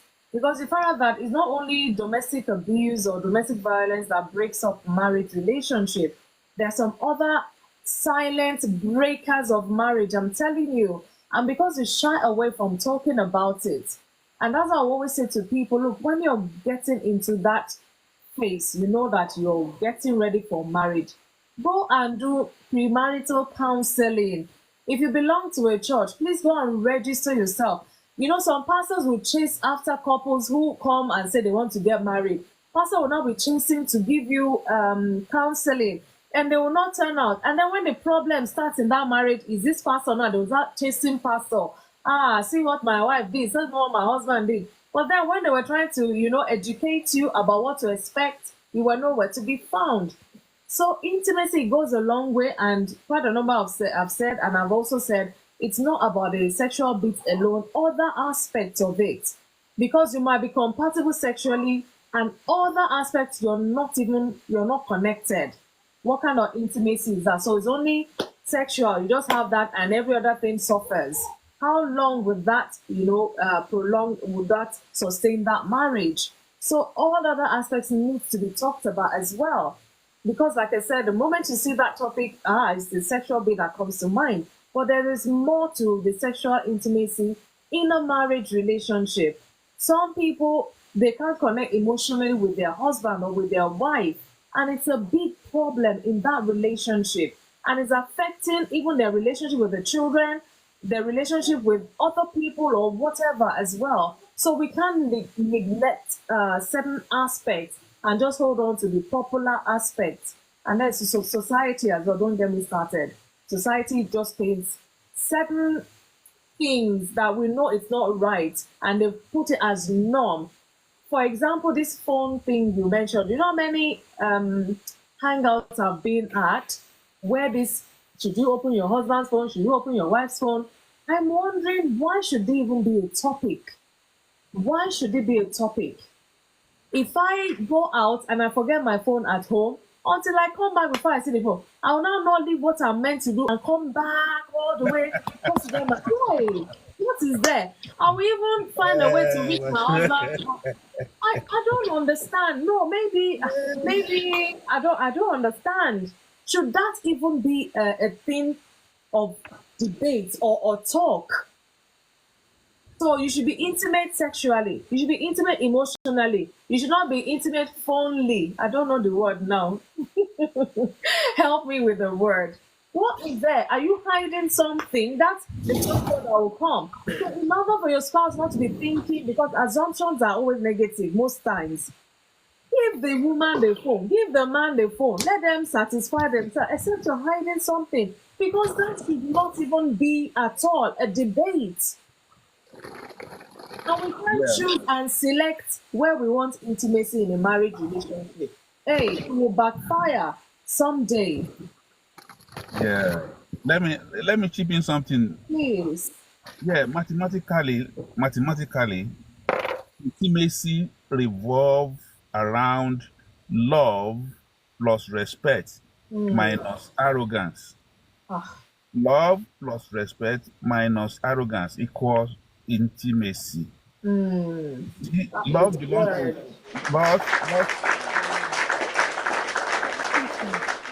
love belongs to wife and respect belongs to husband. And both of them, nobody should, be arrogant to each other. Yeah. Because from my own personal research, I'm telling you, you can go and do your own research too. Eve is not the first woman God created for Adam. I'm not ready for that Bible study today, sir. Yeah, you are not. I'm telling you the truth. It's because of arrogance that the first lady name is Lilith, Lilth, Lilith,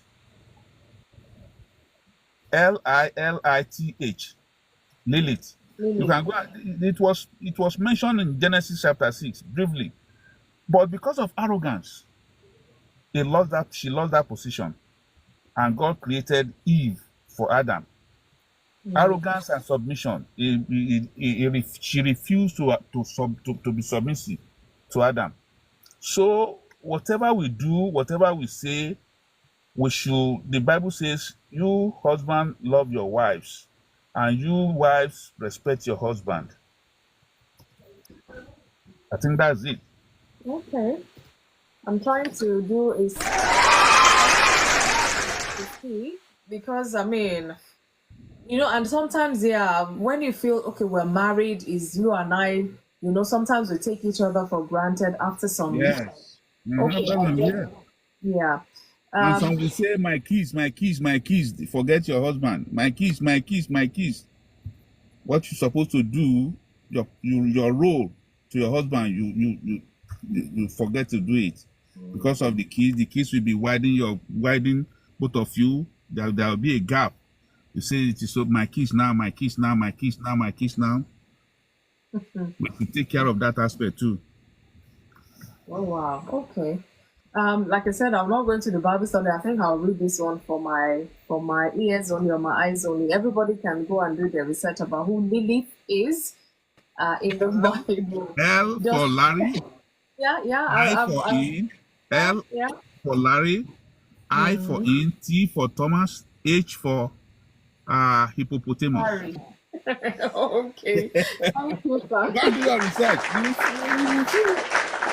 Because of arrogance. Arrogance is a problem. Yeah. I think so too, because that's why you see nobody's forcing anybody into marriage. You're ready. You're well ready. Some people want to eat their cake and still have it. That's why they will hide their phones. Yes. That's why they will hide their phones. They will not want, the intimacy you ought to enjoy with your spouse, you're not enjoying because you're hiding a lot of things. And even whether Christian or non-Christian, I'm talking about marriage relationship now, because even non-Christians are getting married. But I will always say here, God is the creator of that marriage institution. Whether you Yeah, believe in God or not, you're going into that institution He created. So it's up to you to seek Him to help you in that relationship. I mean, some people will leave this man, go to this woman, go, and you do that 4, 5, 6 times. You don't think you ought to sit down and self-reflect. Maybe I'm the one missing something. I'm missing. I'm not giving these people, and that's why I keep having divorce here and there. So sometimes that arrogance, some people grew up with it. They don't even know they're arrogant in their dealings with their spouse or people around them. And then here comes your spouse saying, it's like you're this. The truth is bitter. Nobody wants to hear it. But then it's destroying your but we must relationship. say it. We must say it. Exactly. They say if you say the truth, you will die. If you don't say it, you will die. Say the truth and people die if there's any, as they say. So these things is only your spouse who knows you better that can tell you, look, my dear, I love you, but this thing, no, it's not a good thing. And we're not perfect. We don't know it all. So these are the things I would expect my spouse to tell me, and I'll be able to freely tell my spouse as well, and not get your head chopped off or get ignored or get relegated or what have you. Because these things breaks up a marriage relationship when over time is being neglected. There's no intimacy emotionally, there's no intimacy physically, there's no any form of intimacy. You just, what is that relationship about? Is that a marriage relationship? No, not at all. So thank you, sir, for adding that to it. So I'm coming to Shannon. Anybody trying my puzzle? What did the car salesman shout out in church? I'm coming to you, Shannon. How are you? Good evening. Welcome to Inside. I hope you're good. We want to hear from you. Well, I'm fine, thank you. You're welcome. thank you. I just come in, but I'll just I think like if people they get married, they think it's about sex all the time. For me, it's not about sex. It's about everything. Thank you. Fine. Men, that's what they want. Men, that's what they want. That's what they're thinking about. If they get married, that's the first part they're thinking about. If you have kids, like it's kind of like very hard sometimes to have your own time with your husband, but you have to make time for that. Yeah, It's intentional. You have to be intentional about yeah, building that. you have to make time, like I know it's very hard, but you have to like have your own time. Like after, if kids like that's what they all usually do. After kids sleep, then the game must start. Yeah, it's one of the things that I mentioned when I was giving my talk. Because Yeah. marriage face transitions. Initially, it's just you and your husband, no child, nothing. And you're always cuddling to sleep, Yeah, cuddling to sleep. And then you get Anytime. pregnant. You get pregnant. From that pregnancy, you start feeling irritated by his hugs. Yeah. I'm like, does this man even understand that this woman is irritated? And yet he say, well, you used to love it. Just a month ago, I was still hugging you, but now her hormones are all over. She doesn't want you now. In fact, I think I was sharing here a few weeks or months back. Like there's this perfume when we got married, my husband, sorry to cut you, I'm gonna hand over back to you. No, that's fine.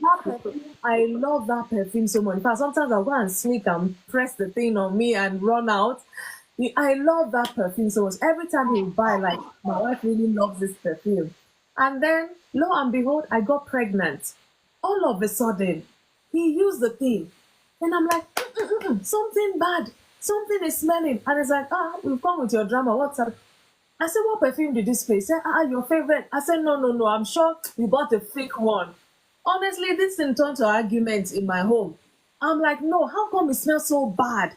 Not knowing that it's my hormones that have changed. Everything has changed. I was so irritated by that perfume. I'm like, every box, every bottle out of this house, I don't want to have it. And now imagine if he was not an understanding person, if we have not built that intimate relationship for him to know that he used to know that this woman loves this perfume. Now she doesn't. We all just conclude this pregnancy is dealing with me. It's doing all sorts. my favorite food I couldn't eat. My everything was just irritating and things like that. So That's part of the imagine being transition. dead. I'm telling you, it's she can't even explain herself, let alone, And then she wants to share with the husband, oh, this is what is happening in my body, this is what I'm feeling and all. And the man is like, what is your problem? Are you the first woman to get pregnant? Hi. Oh my God, imagine. After all, pregnancy is not a disease. After all, my mother gave birth to 7 boys. I'm telling you, they start comparing you to their mothers and their sisters who's had, like I am them. Even my twin sister, her symptoms will be different from mine if I had one. So those are things that bonds couple. My husband will know not to buy this perfume until I come out of that phase. If not, buy it up, but don't bring it to this house. If I see it, it's going into the bin because it was so irritating that I started throwing up. It was really bad. I could not, it was out of my control. So now imagine, and that's just me starting life. My son is how many years old now? Being there, done that, as they say. And guess what? The second pregnancy, I didn't have such issue. So things happen, transitions will come, and that intimacy will be tested, will be tried. So it's now left for you guys to know that, look, this thing is challenging us, but let us talk about things so we can move past it rather than talking at each other or fighting each other. It's not going to build intimacy at all. It's not going to build it. So we have to talk about it. You have to be intentional. I want to know what's happening with you. You seem to be throwing up. What's happening with you? Your favorite food you're not eating. What's happening? That woman will feel so loved. She'll be intimate for life, I'm telling you. But imagine she's sharing, she's even sharing, and you don't even want to have it. Or is the man that is going through a phase or whatever it is, maybe, let me not say midlife crisis. We need to be. I'm telling you, things happen. Transitions. How many transitions will you go through in marriage? Many, loads of it. And we should not let those transitions, break that intimacy. Rather, should bond us some more because it's a transition, it's a new thing. Let us learn that intimacy in that new phase so that we can bond some more. So I'll hand over back to you, Shannon. Thank you. So much. I like that. If you have kids, I think everything changed. Sorry, my baby is still talking. Everything changed totally. You start to be a different person. It's kind of like, because I remember before I would love kids, other kids, like other people's kids. But since I have my own, like, it's changed. That thing These ones are not going anywhere. They're staying put. Yeah, that thing changed. Now I love other kids still. I still love other kids, but now it's changed. Even, internet, I'll do anytime I want. But since I have kids, everything has to change. I get this. I get Yeah, you. even like the work, I was not always at home. So, we were not spending much time with my husband. But when I have kids, we have to spend more time because I'm always at home looking after kids. So there's still that, test, of course, like there's ups and downs because of that. But when I was not like at work all the time, we just like miss each other all the time because, I'm not there. But now it was kind of like ups and downs. But I think we get over it because of like, and the stuff like, I think that's part of marriage. Yes. Yeah, thank you. I don't know. Shannon, are you okay? You're done. Okay, Coach Sola, you want to add something? Yeah, I wanted to just talk briefly. I know earlier somebody was mentioning about, the woman, using her kids, as an excuse not to have time for the husband. But you see, when kids are young, there's very little that you can do. They need somebody. Now, if that husband is involved in the care of the children, if he says, okay, let me feed this baby so that you can rest a bit, then that woman too will feel as though, oh, I need to make time for this man. This man is so supportive. This man is helping me with the baby. But you leave her to do everything. You leave her to do everything. She feeds the baby, she cleans up, she does this, she does that. And then she's completely tired. Hey. And then you now say you want intimacy. You are lying, no. It is a fact. It's true. Because when we say she uses her children, they are the man's children, no, as well. I know we need to balance things. Sometimes, you know, maybe women take it too far. Oh, my child, my daughter, my son, that kind of thing. But let us all be involved in the care of the children. I have seen examples where this woman puts to bed and the man just takes over her. He takes over, they looking after the children. How will there not be intimacy between them? Let us be sincere. At the end of the day, let's not look at things as man, woman. Let's look at ourselves as human beings. Let's have humanity in us. You know, somebody talked about love, respect, and all of those things. Let us love the way we are supposed to love. It is not the mushy love. Oh, I love you, papa. No, but you see somebody who is struggling on her own. Like there was a young couple. The young man is the one that I know as a family friend. And he was saying to me, oh, I don't know how to be a dad. This is my first time. I said, guess what? It's our own first time too. I don't know where it is written that women know everything about everything when it comes to pregnancy. The woman was pregnant at the time. I said, it's her own first time too. She's never been a mom. Her body is changing every single day now. And I said to him, I said, the best gift that you can give your children is to love the mother of your children. He was like, oh, I've never thought about it that way. This was a young man. So, yeah, let's not look at ourselves as though, if this person was my sister, would I not go there and support her and help her with the child? But because we have now classified it as husband, wife, and this is the husband's duty, and that one is the wife's duty, we no longer show our true feelings as human beings. And then we say, oh, she's putting her child above her husband's needs. Let's be fair. My dear sister, thank you. Can I come in? Yes, sir. Coach Tola, is that right? Coach Tola? Is that the name? Yes, sir. Yes. You see, there are certain things we have to put into consideration, like external forces from where we come from.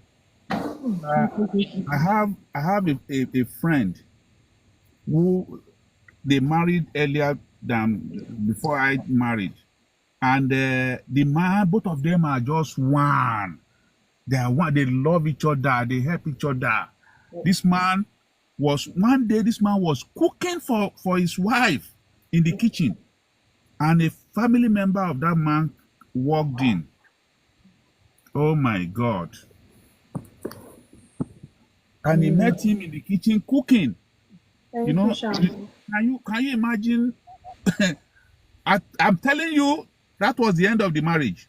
This man, this sister of his went back home and reported the whole thing, and you know, had to read to his parents and say, but that means that the only I won't see you.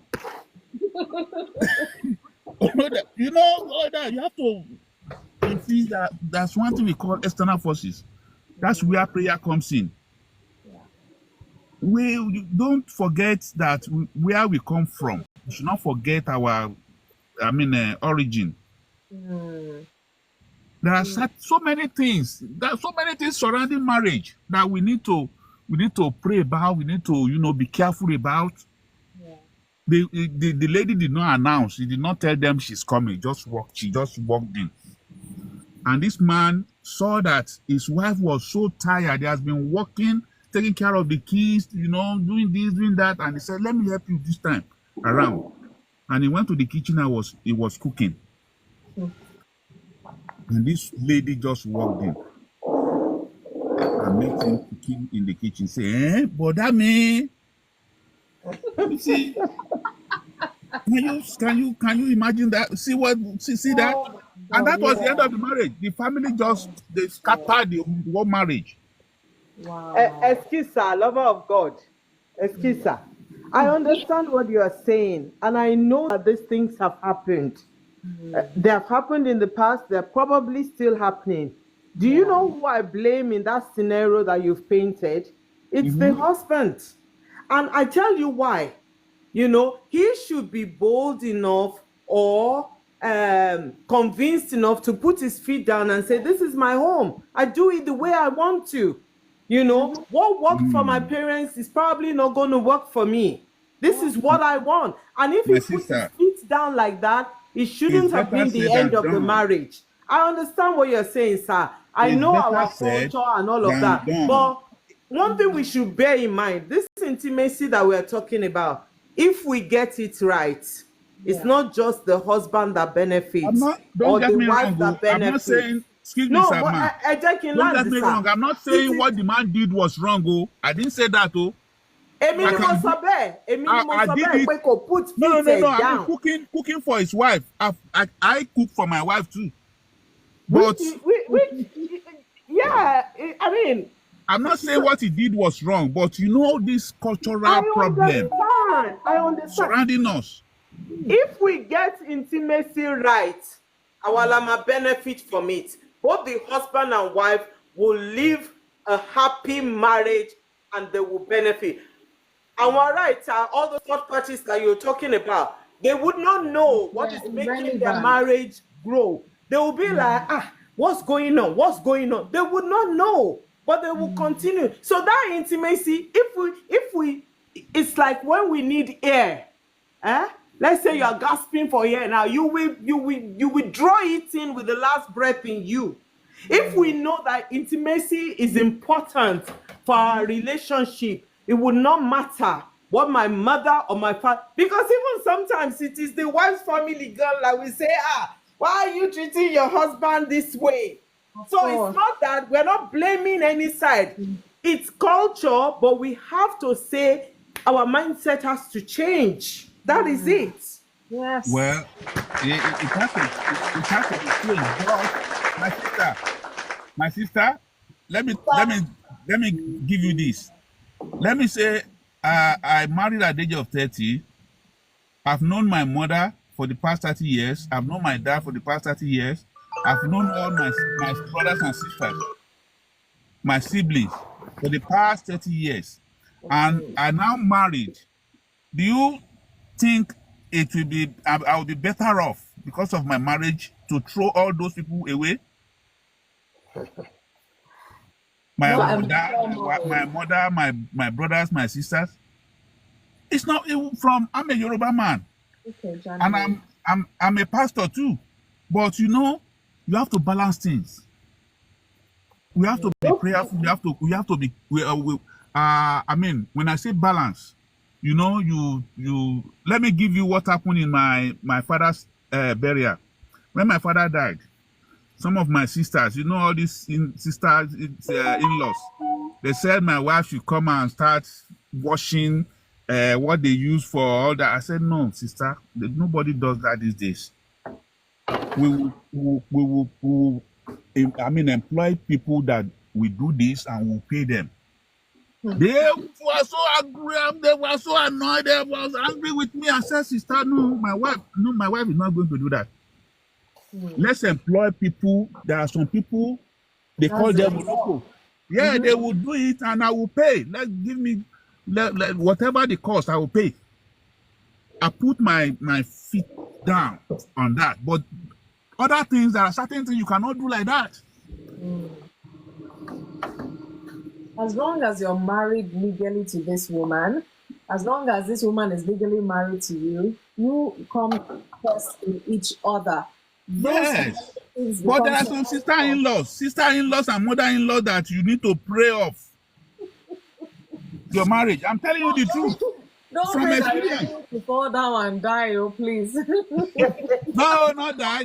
I'm not saying they should die. Not die. I don't know. I was somewhere, SARS. This lady was saying, somebody was telling her that she says she wants to get married, and she now found out that she has a mother-in-law to be, and she started praying that she doesn't want any mother-in-law. That prayer means you want your mother-in-law to die. You die? Why?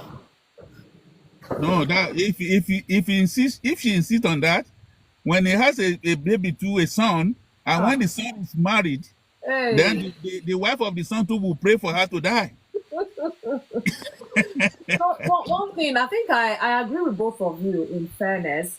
You see, when a man leaves his father and mother, and the woman too leaves her own mother and father and cleaves to the husband, you are together as one. You See, are all one. these people, we're not saying, sometimes you have to love them from afar in order to grow this relationship.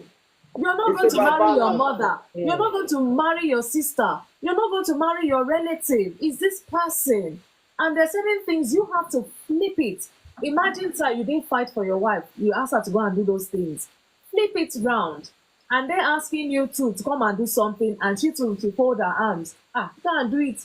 And she's not fighting for you. How would you two feel? But you did that. It was not every man that is mature to know that this is my place to stop this, or it's my place to allow this or not allow that. That's why I say it's not for boys and girls. It's for mature man, mature woman, because a time will come. Most marriages might face that, especially in the first 5 years, where the relatives will come demanding, challenging your love for one another. If you're not careful, it will almost break you guys up. Oh. So that's why we're here talking about these things, that people need to have a mind of their own in order to build that intimacy with their spouse. You cannot build intimacy with your mother.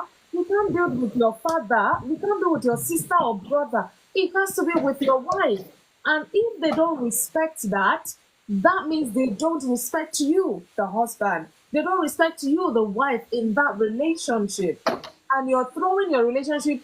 You want to go back home to your mother, to your father. Why? Just because you cannot take a stand for your new home.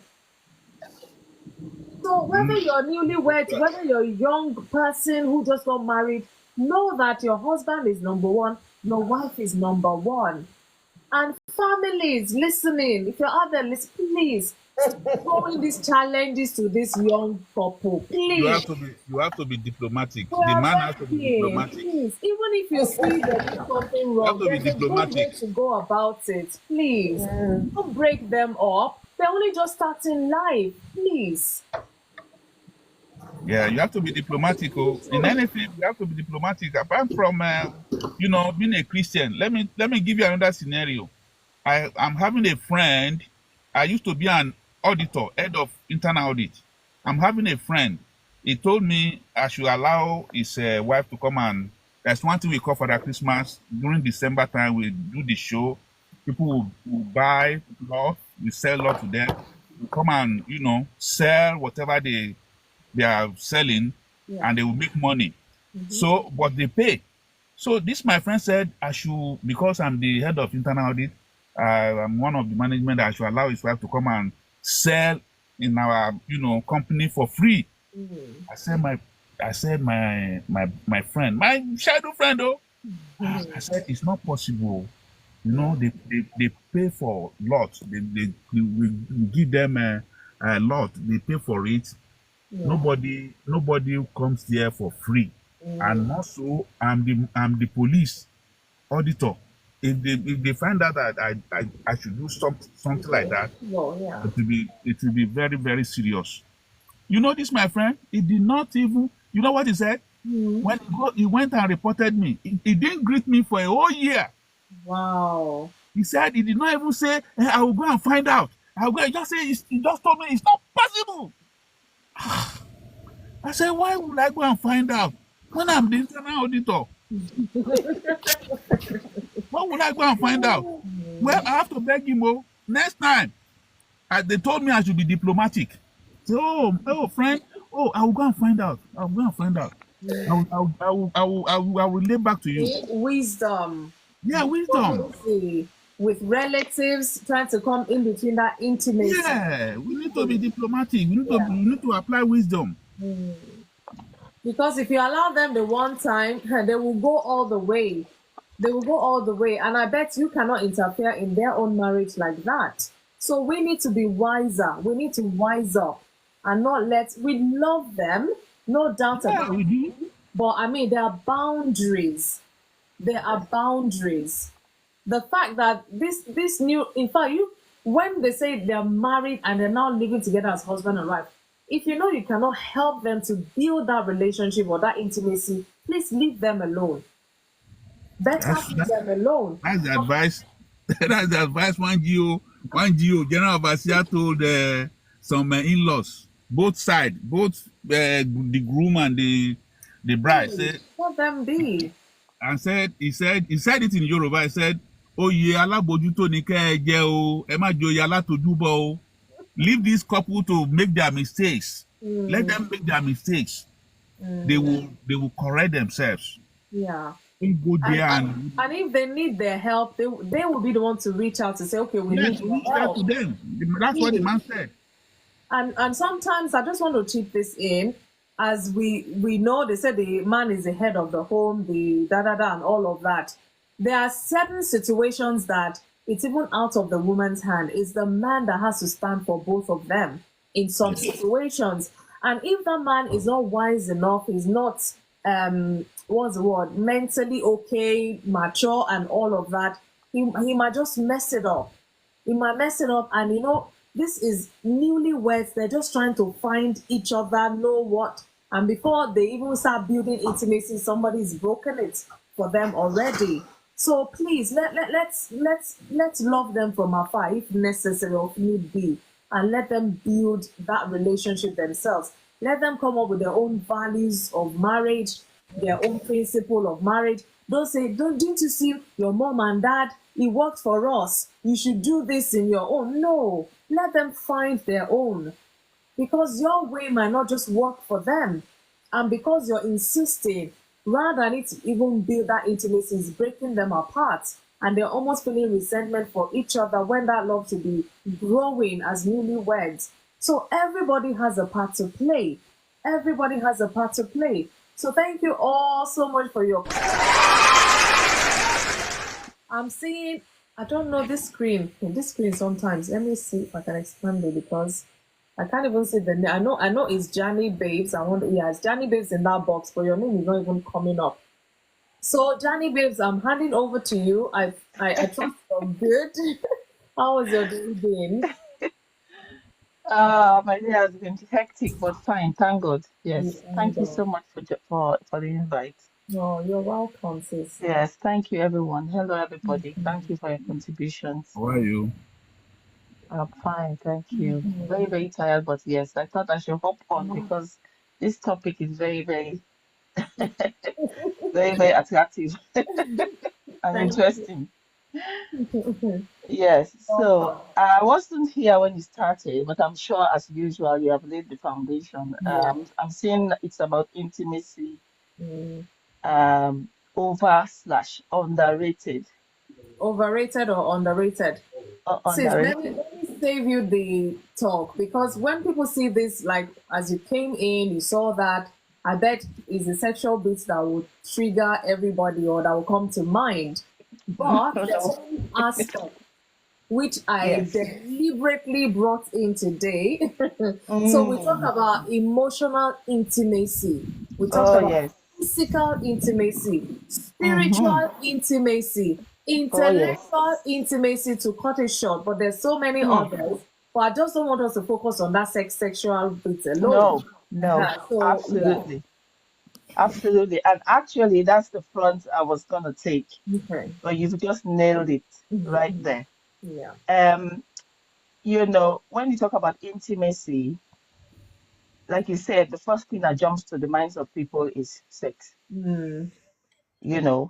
and which is not so. Intimacy is much more, I would say, Yeah. than that. Obviously, uh, sexual intercourse or romance or any other physical connection is also part of it. Oh, Okay. yeah. But,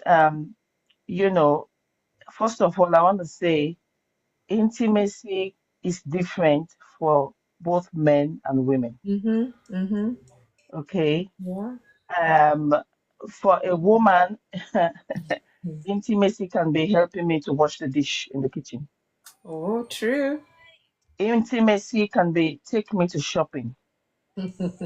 Just that time together, Mm-hmm. you know, Mm-hmm. you and your hubby walking in the shops. I know it's a lot of men can be, some men can be impatient to, to be going shop to shop, and watching your wife choosing and picking and testing, and it can be really, really daunting. Mm-hmm. But Mm-hmm. that can be a very, very precious thing to your wife. Intimacy can be even just sitting at the table and having a meal Mm-hmm. together at home. Mm. Not one person watching the telly, one person on the computer, and everybody has their food on the side. The kids are on the other. It's Mm. intimacy can be some subtle things that we are not sometimes we take for granted. Yes, indeed. Yeah. Praying together. Mm. Imagine you are one with this person. The Bible says you are one flesh. Yeah. And I will add to say you are one in spirit, you are one in soul, you are one in mind, Yeah. as how God wants it to be. Mm-hmm. Praying together is, I think, one of the most intimate thing a husband and wife can do, Mm. because it bonds you together. Mm-hmm. You, you know, when you can sit down or kneel down or lie down in your bed and call on God on behalf of your family or your children. You talk about your projects, you plan together. I Mm. mean, that's the most intimate place you can be in terms of, you know, spiritually communicating with God and planning your life together or ministry together. It's something which you can't do with everybody. You can't do with your brother, you can't do with your sister, you can't do with your mom. Your plans, your future, your retirement plans, your projects, that's where you lay it before God. Mm-hmm. Mm-hmm. That's one of the most intimate places you can be. And so for men, maybe intimacy can be having sex with their wives. Sex Mm. is a priority. Yeah. Sex is a need, both for men, but more so for women. Science and research proves. Yeah. Yeah. So, or maybe for men, intimacy can be respect. Mm. Relating with them in a very respectful way, giving that honor that is due to them. That Exactly. can make a man, their head can go somehow. When a woman actually honors, Mm-hmm. and reveres their husband, it Mm. brings about another level of intimacy that you will otherwise not get. So I Mm. think it's a case of both parties Yeah. trying to understand each other, Mm-hmm. you know, Yeah. and and being intentional. Mm. Um, I stress on that word because I'm gonna say why I said intentional, Mm. because we are all coming from very, very different backgrounds. That's right. We were all raised differently. Yes, we are now Christians. Some of us were raised as Christians, but still there were gaps. Mm. There were gaps in the way we were raised. There were gaps in the way we saw our parents did what they did. Mm. There were gaps maybe in the marriages that we saw growing up. Mm. And mind you, when we are growing up, our minds are being psychologically programmed. Yeah. Mm. Children are socialized. Mm. Bible says, train up a child in the way they should grow, so that when they are old, they do not depart from it. That's training and that teaching. It's not only when you take pen and paper and teach your daughter or your son mathematics or Yeah. English language. The best training that they get is what they see. Mm-hmm. Mm-hmm. In fact, research has proven that what children learn by just observing their carers or their parents Yeah. is much more, it has a profound impact in their lives as adults. Yes. Yes. So there are some women that have come from homes, and it's no disrespect to any woman if Mm. you have been, through this kind of thing. This is in no way to put you down or anything, but this is something that is very, very, very vital, especially for us coming from African heritages. There are Mm. some women or some men, I would say, that grew up in a place where maybe it's a single parent, a mom Okay. struggling with the children, Oh, thank you. dad left, you know. All Mm. she has seen is a woman struggling to raise her children up. Yeah. Thank God, most of these children come out well. Just Thank because you. it's a single parent home, it doesn't Mm. mean children will not come out well. Yes, there are vital things that they miss out on, but there are other things that they make it on.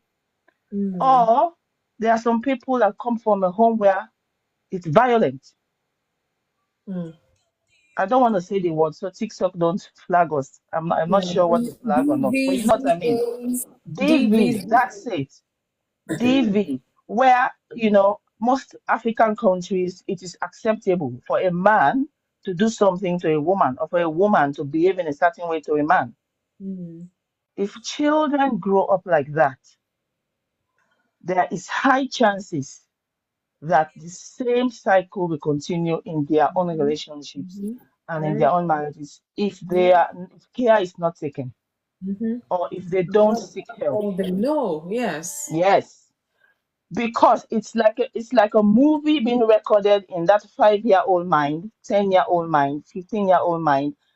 And I think there's a research I saw recently that even talks about even from the womb, Mm. trauma is received by the fetus right from the womb. Yeah. So if a child grows up in an environment where there is emotional care, Mm. imagine Of what kind course. of adults they will grow up to be. Mm-hmm. Mm-hmm. If a child grows up seeing mommy and daddy hugging, kissing, if they grow up see mommy and daddy, they can argue, they can have misunderstanding, but they make up, Yeah. conflict resolution. They have an example of what it should be like. Mm-hmm. Mm-hmm. They are raised up in a place where they see, daddy cares for mommy, mommy cares for daddy, everybody is supporting everyone. Imagine the kind of husband or the kind of wife they should be. Mm. So I think we need to, as we are, receiving all this information, we are Mm. learning from each other. It's good, but I think some of us, or those of us who are parents here, really, really need to reflect. Mm. We need to reflect on how we are doing marriage in front of our children. Yes. So big one. Big They are time. watching, Yeah. they are watching, and they will replay what has been stored in their subconscious. Even bigger. Bigger, in fact, worse. Mm. And people who are actually surviving domestic violence or lack of intimacy, which is emotional neglect Mm. in their marriages now, maybe your child might not survive it. Mm. That's true. Your That's true. child might not be able to be resilient to Hmm. go through what you have gone through or what you are going through. So it's Mm. very, very, very, very absolutely important for us to reflect, seek God, and just pray that God will help us to make it right or to Amen to that. continue doing it right, Mm. so that they when it's their time to run their own homes, to Mm-hmm. run their own families, they will Mm. they will get it right. And Amen. then you have these adults. Okay, some of us have seen all this when we are growing up. What are we going to do about it? Someone might say, "Oh, I'm an adult now. There's nothing I can do." Yes, there's something you can do. Oh yes, there's a lot. There is a lot you can do. Yeah. There is a room to unlearn And and read. relearn. Yeah. A lot of Mm. people are stuck in their ways. And again, I say we as Africans, I'm one of them. We are stuck in our ways. We are stuck in our tradition and cultures. The Mm-hmm. issue of in-laws, as for that one, let me not even start Yeah. because It's a big, big, big issue. A lot of people are not able to put their feet down to their siblings, to their friends, to parents and say, no, I love you, I respect you, but this is my wife and this is my husband. This is my soulmate and this is my life partner. This is the mother of my children. I am not going to have you do this. You know, you can do that in a most loving way without even disrespecting your parents, without disrespecting your siblings. They won't be happy, but your home is happy. Because at the end of the day, you are the one living in that home. Definitely. You will be the one dealing with the trouble. Family members will tell you, please bear with this woman or she's your wife. Bear with this man, she's your wife. You are the one in there. You are the one who's going to deal with the chaos. Yes, indeed. Yes, So indeed. yes, that's just my only two take on it. And I think I want to add just before I hand over, intimacy. I don't believe intimacy can be overdone. Okay.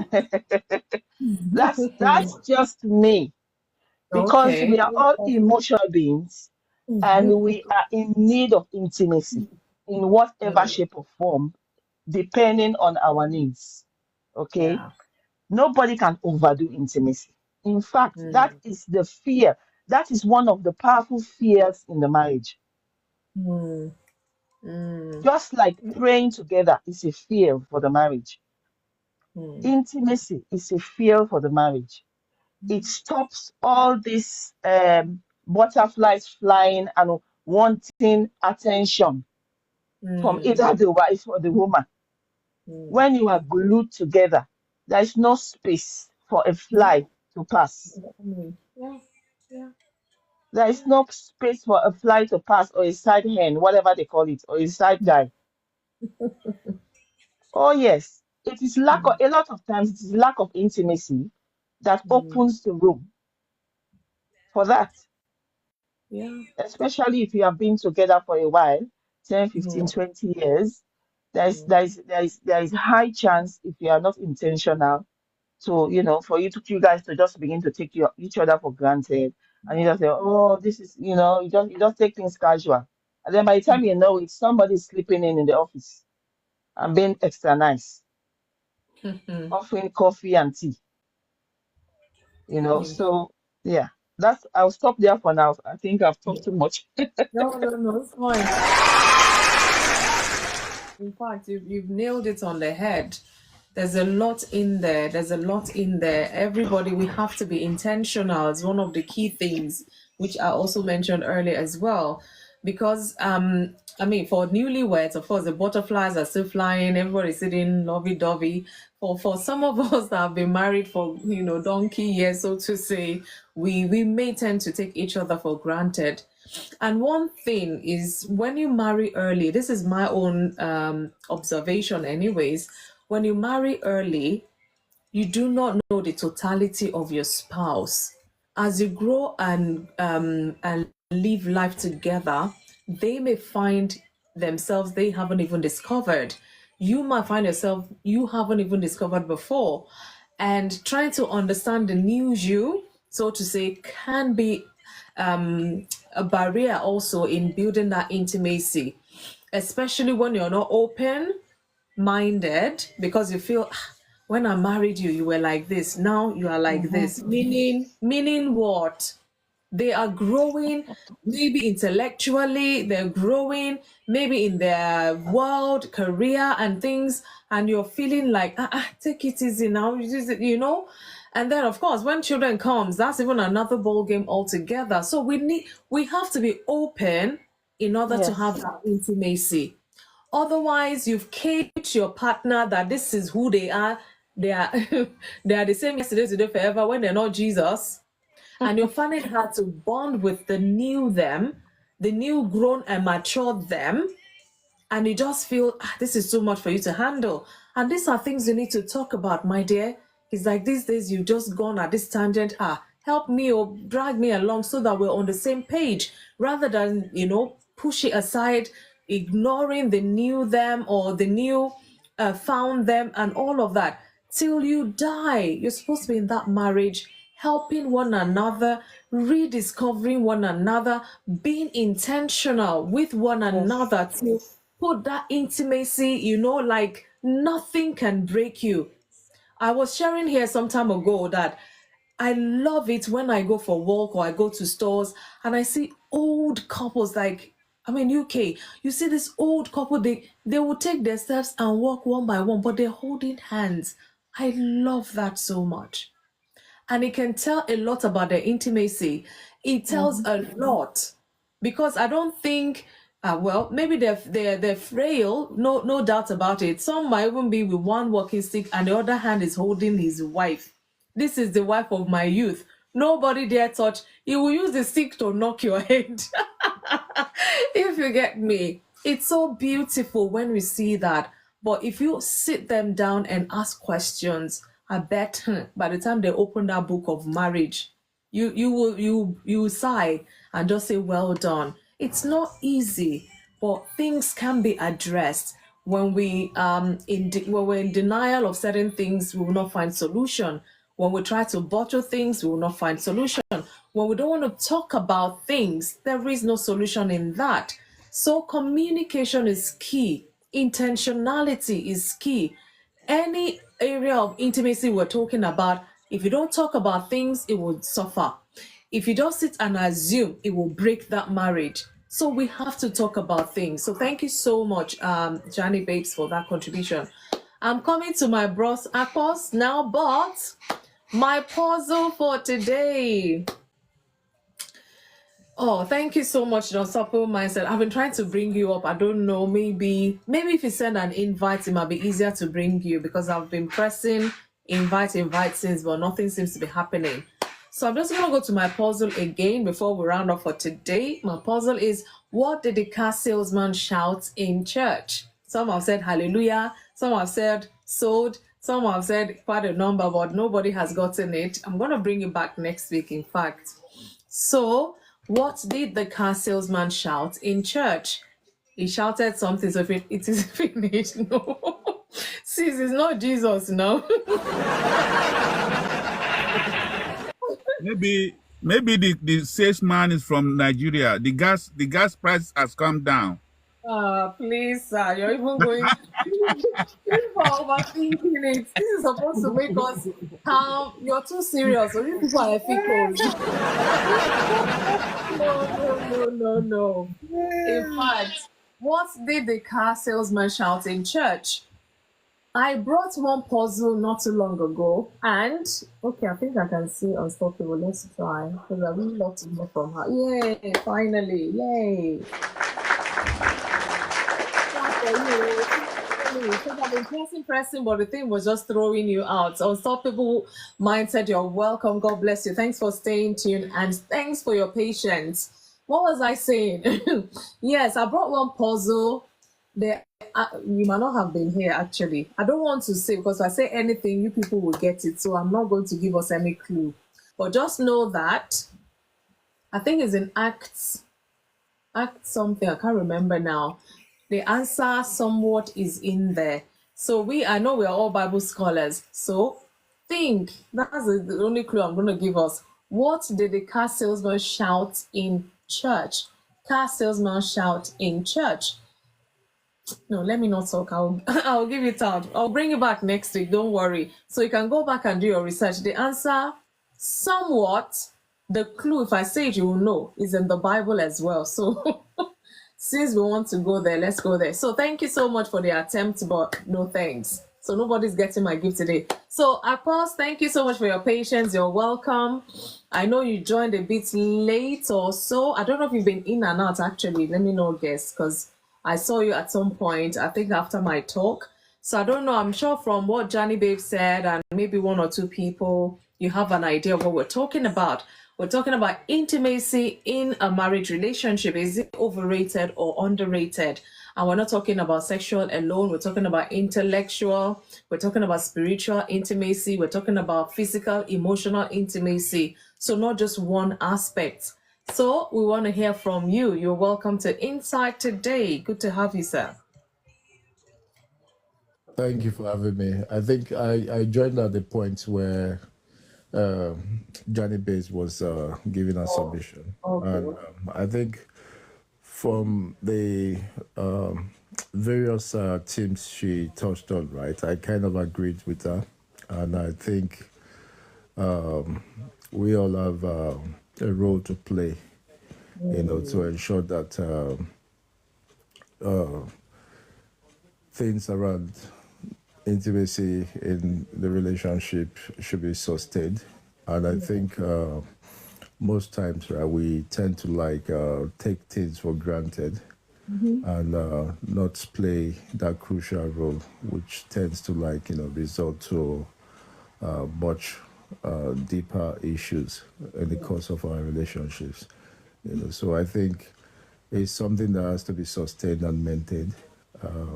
I think partly to do with that, right, will be around the way we communicate with ourselves and the way we tend to like, lend listening ears to one another.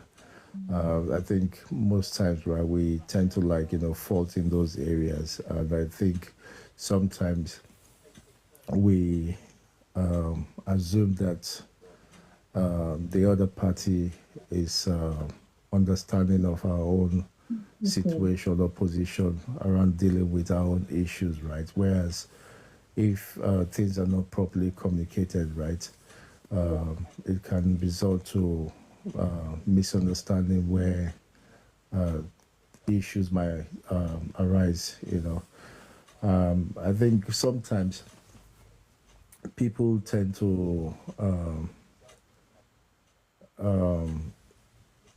sort of shy away from having those discussions around the sustenance of their intimate moments, But I think for people who have been married, right, it's always good to have those conversations and to reinforce the need to keep things, alive in that sense, because sometimes we don't realize that even within the context of the family, right, our own behavior and actions rub off on our kids, and the positive behavior we model around them, right, shapes their own Values and principles of understanding, life. of how to sort of like, appreciate maintaining those sort of healthy relationships as they grow.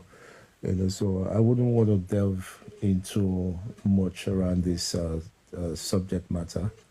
But that being said, right, I think it's crucial to sustain that healthy, intimate relationship in healthy intimacy in a relationship or marriage, just to keep things alive and to sustain a better relationship or marriage per se. Yeah.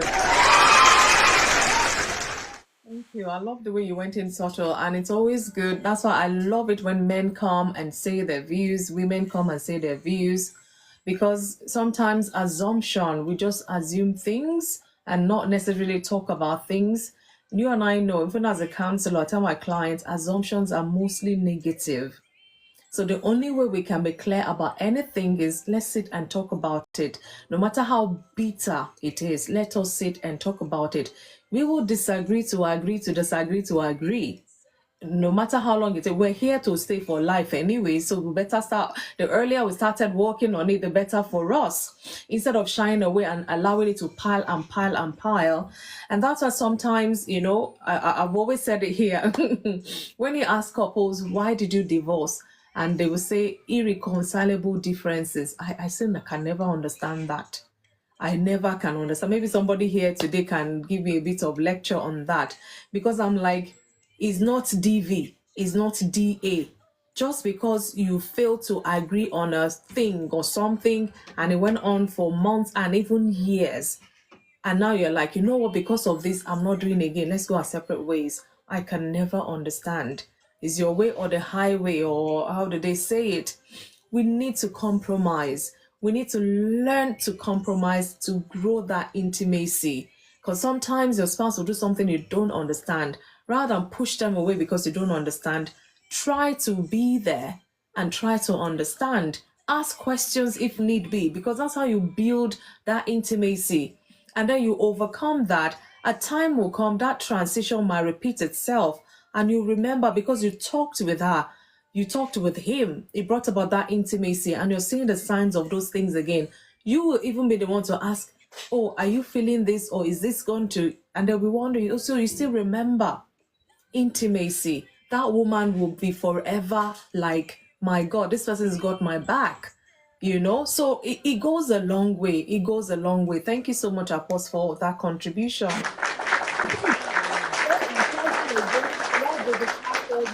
Out in church. This is the last time I'm asking it because we're going to be rounding up soon. So I'm going to come to the unstoppable mindset. Glad to have you finally, sis. I don't know, TikTok, better behave yourself. Network, behave yourself. I'd love to hear from you. What's your take on this? It's network. It's network. I know. Blessed day, everyone. Well done, everyone in the box. I've heard because I've been on FYP trying to connect, and I was just finding the page blank while I was trying to come in. So it's been appearing like that. So it's been network.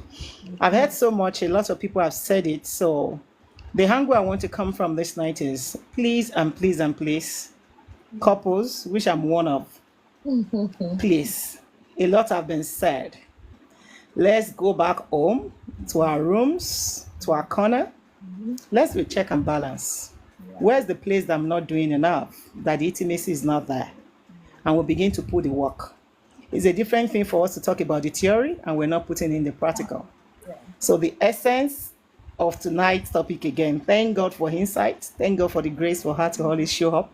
And we thank God for everyone that is coming. But if I had to put my home point again, it's like repeating what people have said, because I know that even before you start bringing people in the box, you have already done so much talking. Please, it's high time we work it. A lot of people are saying marriage is not working. Marriage is not this scam. Marriage is this. We know that marriage is real. We know the one who gave us this marriage is ordained by God, not men ordained. So, and we're not working it by our own wisdom. We're relying on God, trusting him. So in this intimacy thing, let's go back. If you're a believer like me, then let's go back to Exodus. He said a man will leave his father and his mother and cleave. So my Yoruba people will say cleave is lepo. People who does not understand Yoruba, please borrow Google. Borrow Google to tell you what is lepo. So cleaving together is intimacy. So whichever area you want to look at it, we remember that we're meant to cleave together. And in cleaving together does not bring enmity. Storage, like what our host said, not quite long. A lot of people, this is what we face every time. When they come for counseling, is always issues that have been piled up. Some has been piled up for years. Living as roommates, not couples any longer. And these children mirror them on a daily basis.